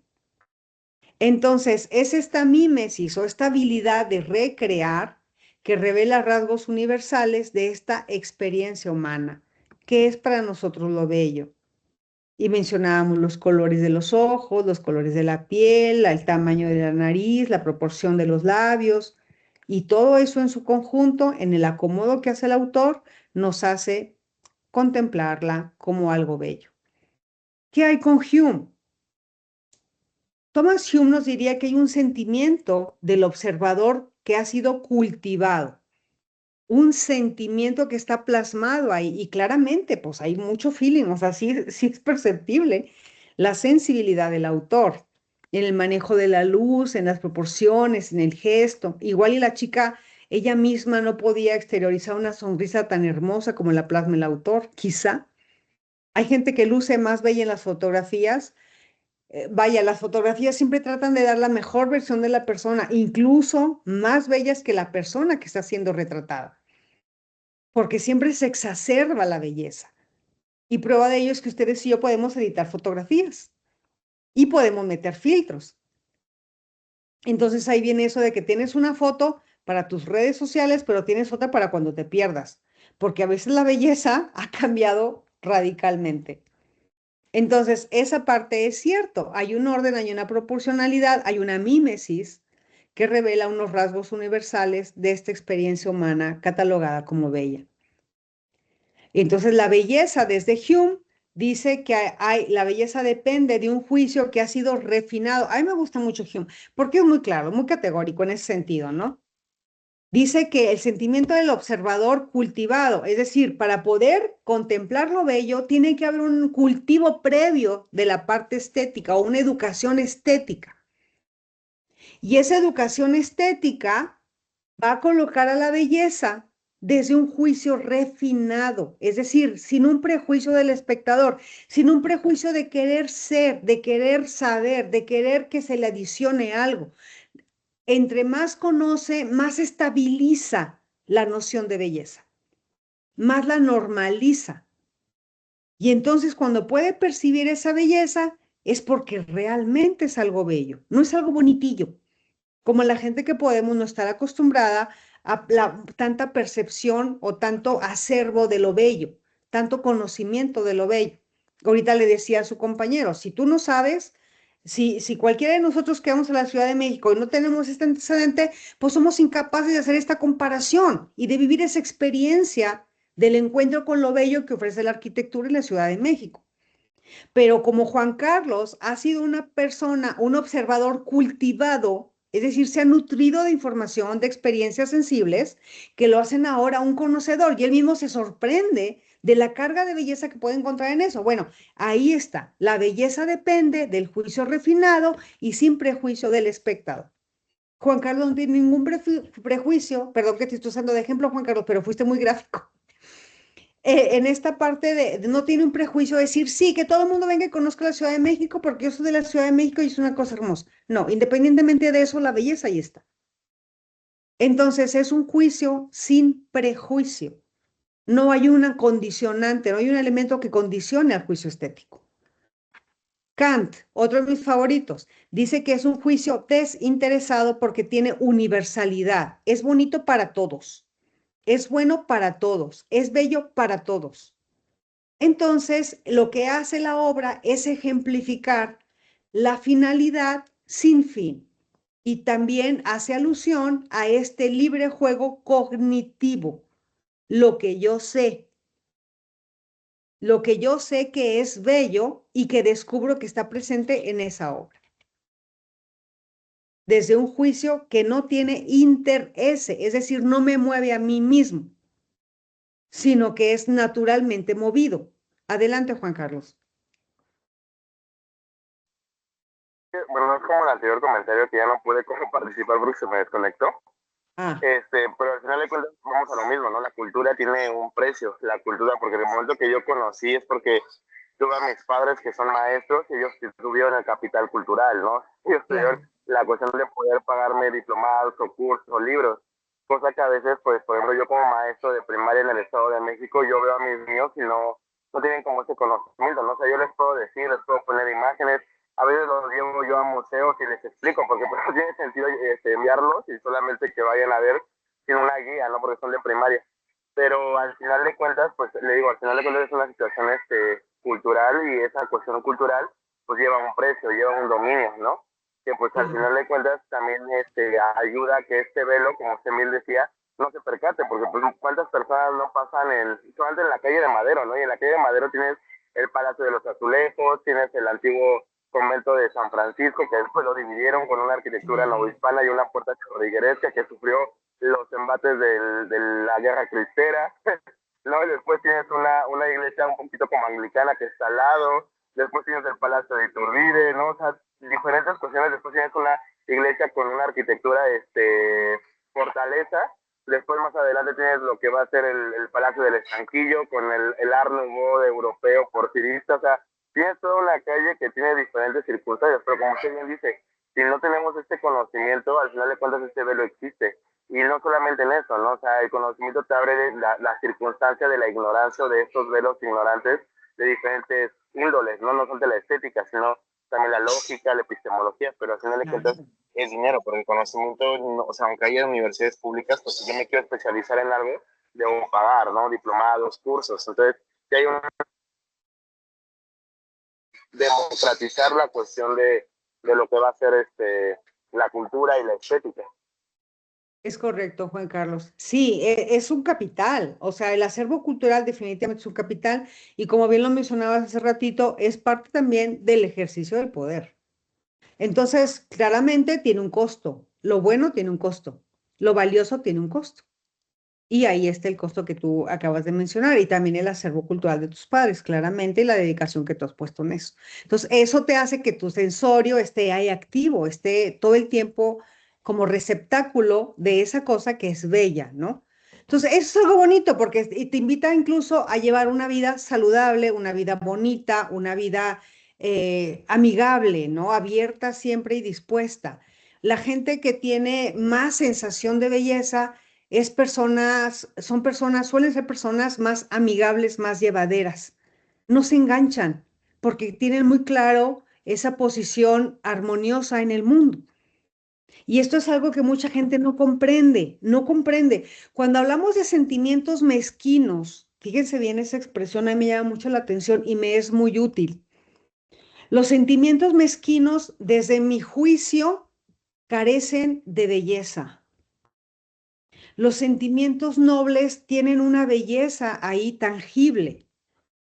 El sentimiento noble es aquel deseo del bien para todos, porque todos merecemos, todos hemos sido creados por amor, y yo sinceramente deseo que así sea. Debe ser horrible que no sea así. Todos hemos sido creados por amor y con amor. Imagínense una persona que no es creada con amor. Tiene una palabra muy fea para nombrarse. Una persona que ha sido creada o concebida sin amor. Eso es lo mezquino.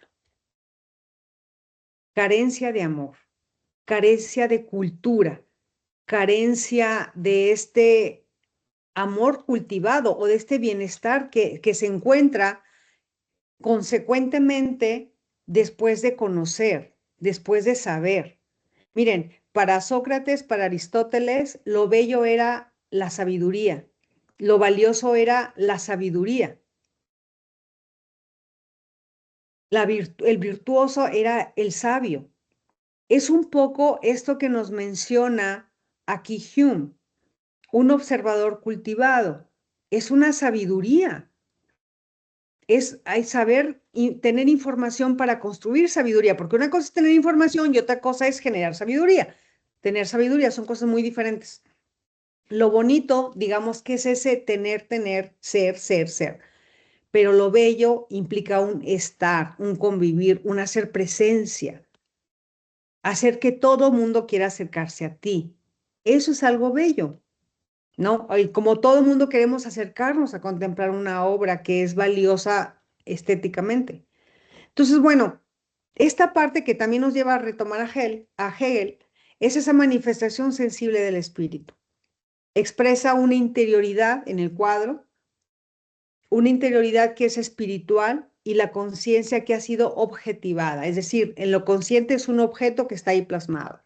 Podemos ponerle nombre a lo que vemos en el cuadro, pero hay una interioridad que es casi creo que una experiencia espiritual, la que está ahí perceptible para la gente que conoce lo bello y que puede encontrar belleza en el cuadro porque su mente ha sido cultivada desde lo bello. El que no, por más que le vean, sí, pues es una huerca y ya, se acabó. No hay una sensación, no hay un sentimiento. Bueno, así es esto a veces. Schopenhauer y su voluntad. Hay una contemplación libre de voluntad. Suspende el deseo temporalmente, como lo mencionaba hace un ratito, hacia la contemplación pura. Entonces entramos en un tipo de epogé, entramos en un aislamiento cuando hacemos un contacto y nos interiorizamos en ese contacto con la obra. Nos unimos, hay una unión del observador y la obra en sí misma. Y eso ahí pone de manifiesto una suspensión de la voluntad. Solamente soy, no intencionadamente, solo estoy, solo soy con la obra. Por su parte, Maurice Merleau-Ponty, resumiendo un poco, nos habla de esta experiencia encarnada, esta experiencia perceptiva, y decíamos que establece una relación corporal y fenomenológica, es bidireccional. Yo contemplo la obra y pareciera que la obra me contempla a mí, o la chica en la obra me contempla a mí. Adelante, Juan Carlos. Y bueno, sobre todo con Schopenhauer, pues considero la cuestión que es uno de los filósofos del pesimismo, ¿no?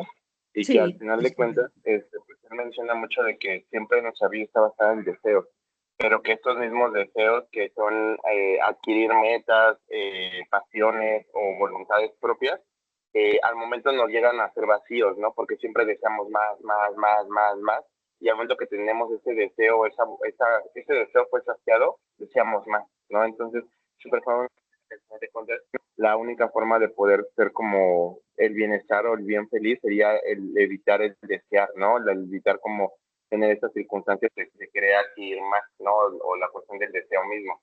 Porque al momento que estamos deseando, deseando y llevamos a esta meta y queremos otra cosa, y queremos otra cosa, y queremos otra cosa. Entonces, al final de cuentas, es como meter muchas cuestiones a un jarrón que está roto y al final de cuentas es una circunstancia en la cual pues te sientes como en cierta forma vacío. Por eso su filosofía del pesimismo un poco, ¿no? Un poquito más orientada a estas circunstancias, ¿no?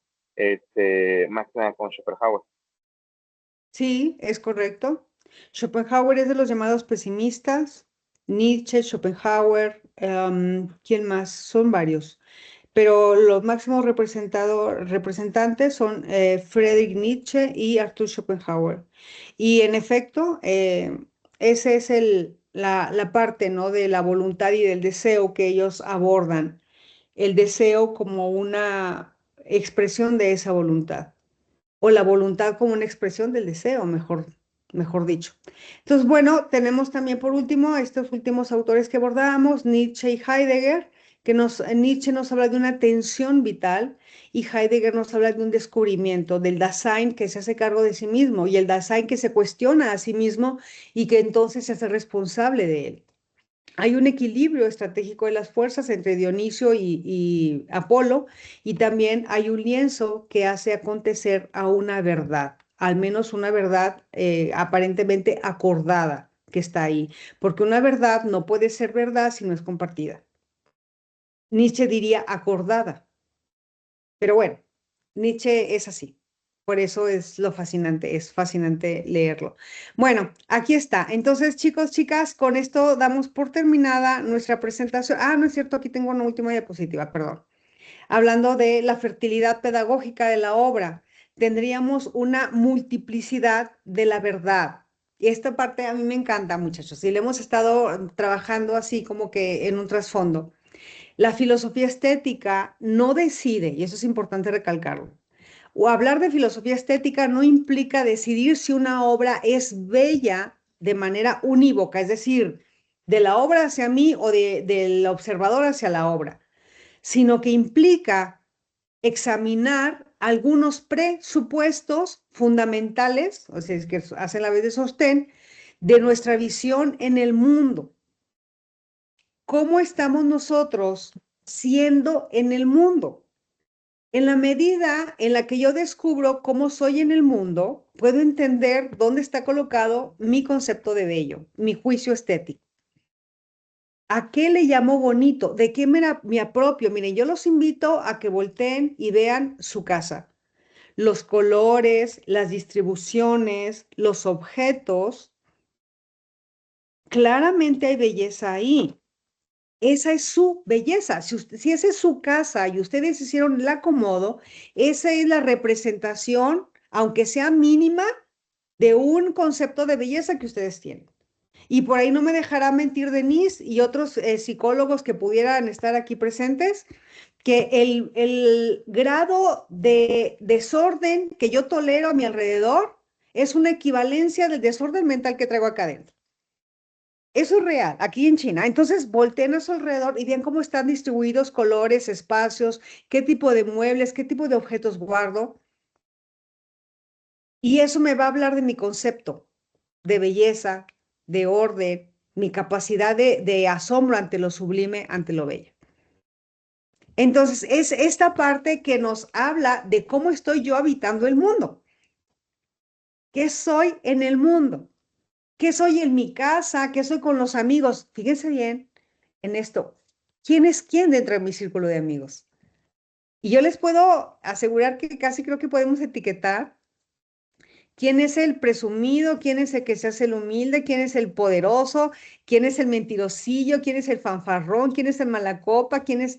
O sea, sí, porque en esa forma en que somos vamos descubriendo patrones, ¿no? Y hacemos relaciones o hacemos comparaciones, ¿no?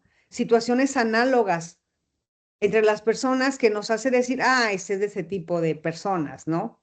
Y entonces ya aprendemos a como que a clasificarlos en nuestra mente, quizá indebidamente, pero de que lo hacemos, lo hacemos. Es un ejercicio natural de la mente, ¿no? No es que nosotros nos lo propongamos, sino que nos evoca, y dice, no, este es de este tipo.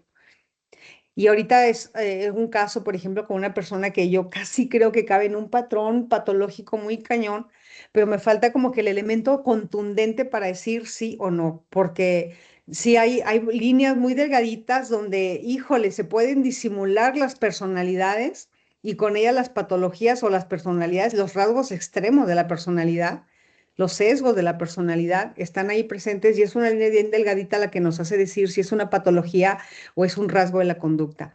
Entonces, sí es un poquito ahí lo que traigo atorado con un caso. Pero bueno, adelante María Casia, te escuchamos con gusto.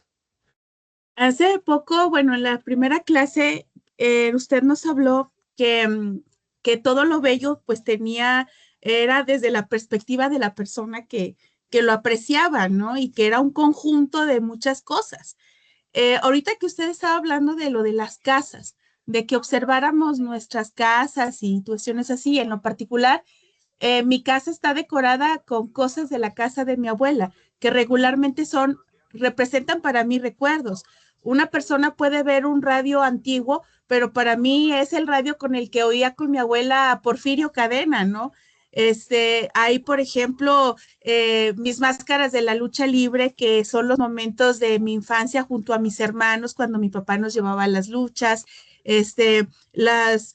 mi abuelo tenía una tienda, entonces toda la publicidad de la tienda, pues a lo mejor está en mi casa, ¿no? La cara del señor Raleigh, los de donde se ponían las pinturas del caballito, ¿no? Que en realidad es una recreación de los momentos maravillosos que pasé en la casa de mis abuelos. Mis amigas cuando entran a la casa dicen que es como un museo. Dice, es que este es un museo como el Museo Sumaya, que tiene varias salas y que tiene algo diferente. Ellas lo perciben así. Y yo decía, bueno, sí es un museo, pero es un museo de mis recuerdos y yo sola los entiendo. Claro, La belleza está en lo que representan para mí, es pero mis correcto. amigos lo perciben como un museo porque dicen, son antigüedades, sí, y cada antigüedad tiene una historia. Claro. Y eso es importante para mí, pero ellos ven el lado de la apreciación del antiquísimo, de las cosas antiguas que hay. Entonces, ahorita que estaba hablando sobre esas percepciones, son los espacios que habitamos, a lo mejor atrapar los recuerdos en una atmósfera de emociones que para mí son bellas y para otras personas se hablan y dicen, es que puedes sacar un chorro de dinero con eso. Le digo, es que no lo busco vender, para mí es parte de mi vida, de mi construcción. Y me acordé ahorita que comentaba sobre el cómo catalogamos las cosas que tenemos, el cómo nosotros le vamos dando identidad y quería compartir ese comentario. Pues quiero que nos compartas tu caso, o sea, sería padrísimo, qué bonito, Acacia, enhorabuena.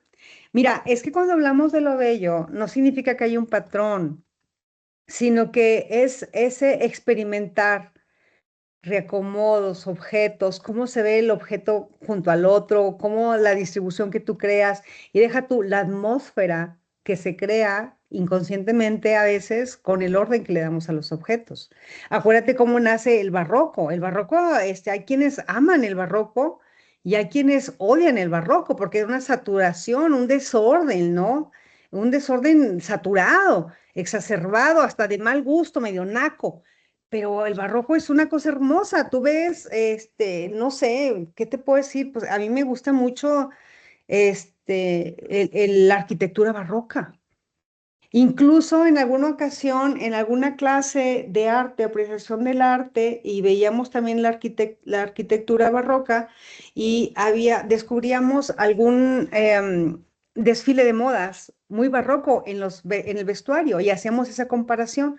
A ver, en la arquitectura es esto y en la moda dónde está. Entonces a los chicos, pues que a los huerquitas les encanta ese ejercicio, ¿no? Pero es descubrir una estructura que a lo mejor no para todos es visible, nada más para el creador, para el sensible, sí es perceptible Acacia. Y casi creo que esa es la belleza que podemos encontrar ahí en tu casa. No quiero decir que sea desproporcionada, sino que es genuina. Es muy particular, tuya y de tu historia. Y sería, digo, no sé, a mí me parece que es muy afortunada la oportunidad que tienen tus amigos de poder visitar tu casa y compartir la belleza, aunque ellos digan, ay, tienes mucho dinero aquí. No es ese tu valor es otro.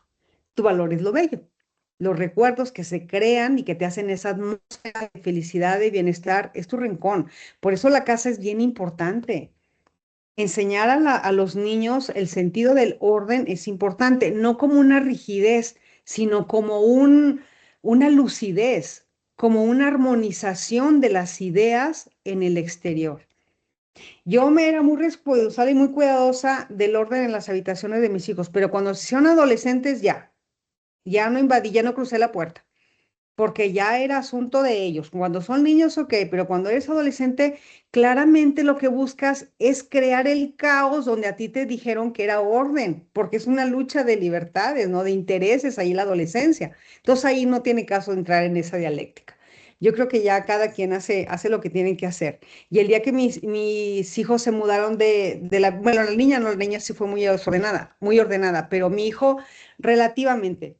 Y el día que se fue, agarró sus cosas más valiosas, un balón de básquetbol que le regalamos cuando estaba como en tercero o cuarto, era un avión con un Mickey que le presionaba si corría el avión, cosas sin valor Acacia, pero para él eran algo muy valioso. Y hoy en día él tiene una biblioteca muy grande porque es un lector muy asiduo, tiene una biblioteca enorme y en un rincón de la biblioteca tiene colocados esos objetos que para él son valiosos como tú, me lo recordaste. Es su rincón de valía, donde está su pasado y donde él encuentra esa ubicación. ¿Quién soy? ¿De dónde vengo? ¿Dónde están mis raíces?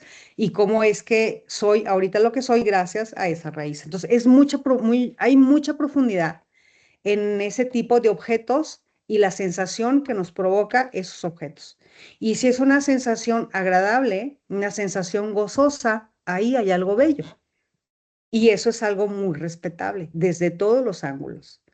Y hablando de ángulos, por eso les coloco allá al fondo, en esta oscuridad aparente, el cuadro que fue motivo de nuestro curso.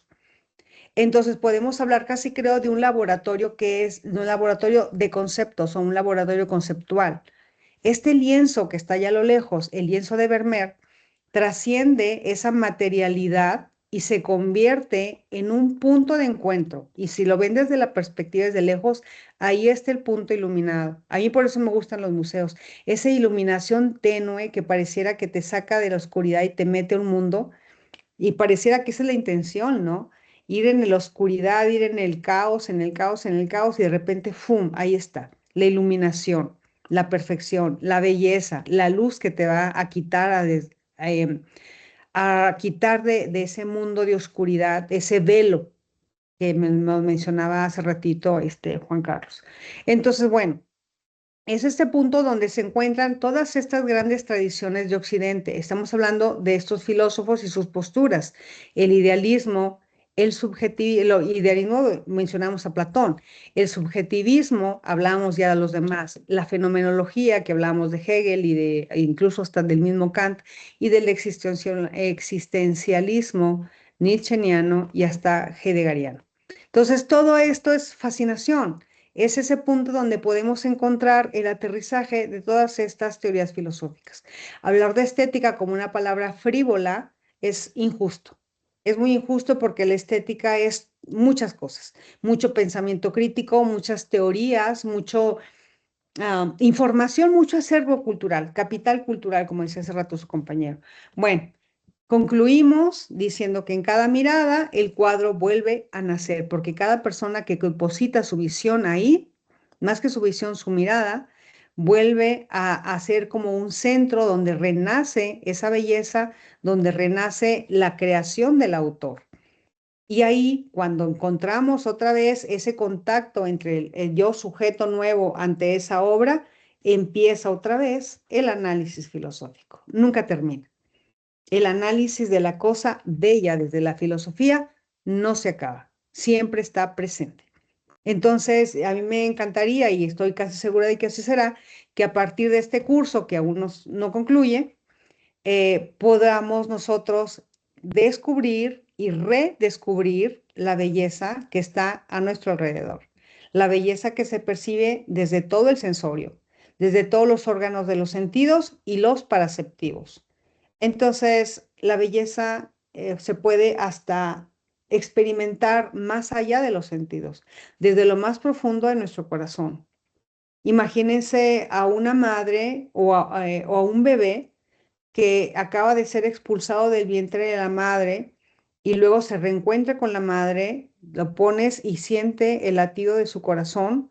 Ahí hay un reencuentro con la paz, con la armonía, con el orden. Por eso es que para cuando estamos en una situación de emociones alteradas, y también aquí Denise no me dejará mentir, es importante colocar nuestra mano en el corazón y empezar a darnos 1, 2, 1, 2, que son más o menos el ritmo del latido cardíaco, y eso nos puede abonar un poco de serenidad. Otra cosa es poner las manos en la forma de mariposa, colocarla aquí en el centro de la clavícula, no sé cómo se llama aquí, esta parte de aquí, la colocamos aquí con los dedos entrelazados y empezamos las manos hacia arriba y empezamos a hacer este ejercicio de mariposa. Despacio, con calma, y nosotros mismos nos estamos serenando. No estamos haciendo más que recordar el latido del corazón de nuestra madre, como un centro de encuentro, de equilibrio, de armonía. Entonces vean cómo la belleza está también en esa armonía, en esa paz, en esa tranquilidad que se puede experimentar, en ese orden. Imagínense el universo, el cosmos, ahí. Cada planeta haciendo lo suyo, cada sistema en equilibrio, y nosotros acá perturbados, angustiados, agitados, y todo está en el orden, todo está como debería estar. Pero es nuestro mundillo el que traemos todo batido. ¿Por qué? Porque no nos dejamos guiar por un orden natural. Queremos imponer un orden artificial, como el caso de eso Bonitillo. El ser humano estamos atrapados en una estructura, y esa estructura a veces nos impone esas conductas, esas maneras de vivir que nos alejan mucho de la vida contemplativa, nos arrebatan, casi creo, la belleza. Entonces, sean ustedes cultivadores de belleza. Sean ustedes quienes lleven en su rostro, en su corazón y en su sensorio, en su mente, la belleza para colocarla en todos lados. En cada lado de la vida o cada lado de la experiencia que la vida les presente, inclínense siempre por el ángulo de la belleza, es decir, por la parte positiva, porque si no, este mundo nos va a desangrar, y yo creo que estar en este mundo tan hermoso para habitarlo desde un estado anímico de angustia es, insisto, una injusticia para nosotros, para el orden y para la belleza. Bueno, comentarios, por favor, ya para terminar nuestra clase, nuestra penúltima sesión de estética. ¿Acacia? ¿Nadie? ¿Todo bien? Todo bien, Bueno, a profe. mí me gustan mucho sus clases porque siempre me evocan a alguna circunstancia. Oh. En este caso, por ejemplo, el análisis de mi casa, verlo desde esa perspectiva, un tiempo lo veía como que estaba anclada en alguna circunstancia de época buena, que fue mi infancia con mis abuelos, pero ahora lo veo desde otra perspectiva. Lo veo desde la estética de un todo, de un antecedente, de un significado que a lo mejor solo yo entiendo, pero debe de haber alguien que lo pueda percibir o preguntar, ¿por qué tienes esto aquí? Y yo decirle, es que este perteneció a mi abuela y tiene este significado, y a lo mejor la persona lo va a apreciar desde otra perspectiva, que al final de cuentas es la finalidad de la estética, ver las cosas desde otras perspectivas, con otra información y con otra referencia. Yo les estoy diciendo, bueno, tengo un radio antiguo que me traje de la casa de mi abuela. Para otras personas, pues pueden saber qué modelo es, cuánto vale en el mercado, etcétera. Pero si yo te digo, era de mi abuela y para mí era importante porque nos poníamos a oír Porfirio Cadena, las radionovelas. Entonces ya tiene otro significado. Claro. Y ya Entonces, asumes otra actitud ante lo bello. exacto. Entonces ahí la estética muta en su definición. Ya no nada más es la apreciación del objeto, sino lo que representa el objeto No, y el valor que tiene para mí. Ese me lo han querido comprar, me dicen, te doy 3,000, te doy 4,000, el que más ha ofrecido me ha ofrecido 5,000. Pero le digo, si yo te vendo el radio, no es el radio lo que te estoy vendiendo. Son todas las noches que escuché con mi abuela Porfirio Cadena cuando estaba lloviendo, con un vaso de chocolate caliente, buscando e imaginando y poniéndole rostro al criminal del ojo de vidrio. Y eso tiene más valor que el dinero que tú me vas a dar. claro, Acacia. Y yo lo Estoy de- siento desde esa perspectiva. Hoy lo analicé, hasta hoy lo analicé desde esta perspectiva que nos da con las definiciones.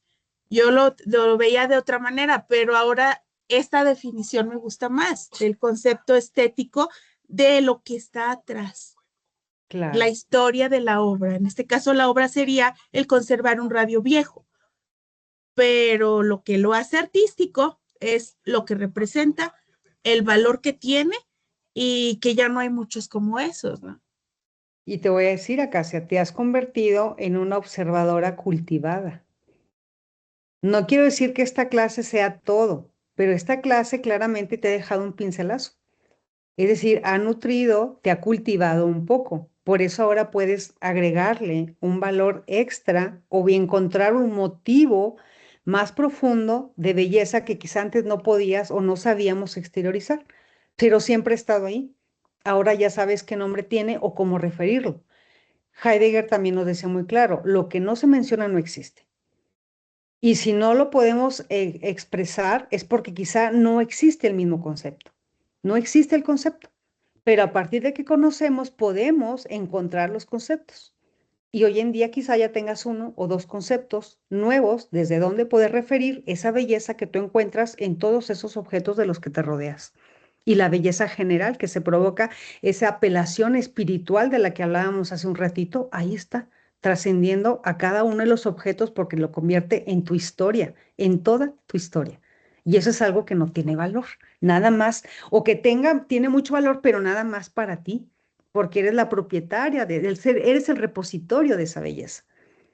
Y con esa belleza, Acacia, yo te invito a que vayas con el mundo, con esa seguridad que te da tus raíces, con esa seguridad que te da el tener algo tangible de tu historia, eso es algo bien bonito. Yo no tengo ni una fotografía de mi mamá. Mi mamá murió a los 52 años, 52 años, y no nos quedamos, estaba como que en el ordinario, pues la mamá siempre va a estar ahí, ¿no? O las mamás se mueren viejitas y de repente ya no hay mamá, ni una foto ni nada, y tú tienes muchos objetos. Yo de mi mamá no tengo nada, nada, más que un plato y no sabes cómo lo puedo. Y eso porque una vez me dio un taco, ya ves que acá en Saltillo hacemos el taco, no sé cómo digan allá, que te da tu mamá algo de comida para que te lo lleves a tu casa.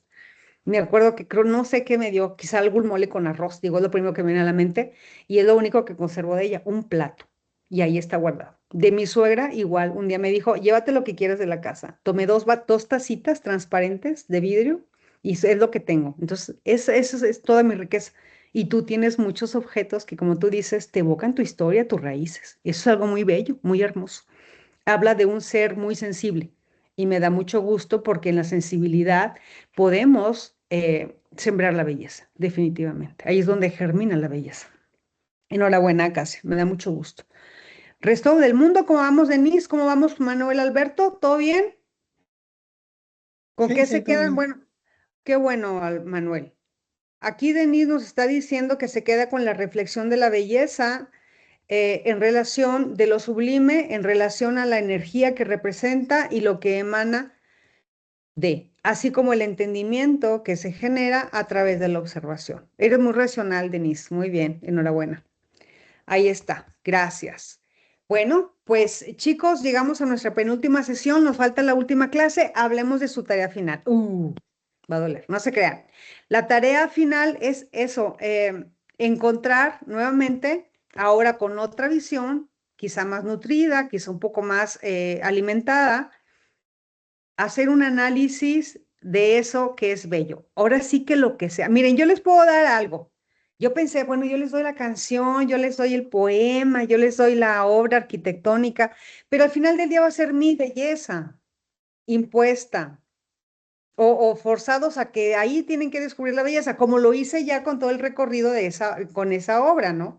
Pero ahora ustedes encuentren esa otra cosa bella y hagamos ese análisis. ¿Les parece? A mí me encantaría que lo presentaran con una diapositivas aquí, que compartamos esa última clase, donde cada quien ponga en práctica y explique un poco, nos deje saber cuál es su concepto de belleza. Y acuérdense, en la belleza, así como en todos los gustos y todas las situaciones subjetivas y sublimes, no hay un deber ser. Miren esa escena hermosa, el gato detrás de Denis. Esa es una escena hermosa. Miren cómo es su cola, se instaló, está sentado. ¿Qué hay detrás de esa imagen? Un gato que tiene confianza porque sabe que ahí es cuidado, atendido. Ese es su hogar, ese es su punto seguro, ese es su lugar en el mundo y se siente contenta con el humano que tiene ahí al lado. El humano es su cuidado. Él sabe que ahí no le va a pasar nada malo. Como los perritos cuando se acuestan y te enseñan la panza, es decir, contigo estoy bien. Y esa es, la confianza también es un sentimiento muy bello. Que alguien te dé su confianza, a mí se me hace algo muy hermoso. Es como decir, sí, aquí contigo. Y no cualquiera, por eso la traición nos duele mucho, porque es como si al perrito que te ofrece la pancita le dieras un golpe en el abdomen. O sea, es así, otra vez lo mezquino, que sería lo contrario a lo bello, a lo sublime. Entonces no nos quedemos ahí, no participemos de esas, perdónenme el término, no participemos de esas nacadas. Tenemos que ser gente más allá de ese ordinario. Tenemos los filósofos, los teólogos, los educadores, tendríamos que ser personas más refinadas, como esa apreciación cultivada, ese gusto cultivado que nos mencionaba hace ratito el autor. Entonces, bueno, vámonos cultivando. Gracias a todos por su participación. Traigan su análisis. Agárrense a un autor, algún filósofo, y para argumentar esa parte de la estética filosófica ahí en ese objeto, el que ustedes quieran. Denise, puedes tomar una foto de tu sala, de tu espacio, y ahí vamos a encontrar belleza. Nos vas a explicar únicamente dónde está tu belleza y nosotros te daremos dónde encontramos la belleza ahí en ese objeto. Será bien interesante hacer este ejercicio. Tráiganse cada quien lo que quiera, lo compartimos y desde ahí empezamos a hacer nuestro diálogo. ¿Les parece bien? Bueno, ojalá sea algún ejercicio tan disfrutable como han sido estos diálogos con ustedes. Sin la parte dialógica, todo se queda en un monólogo.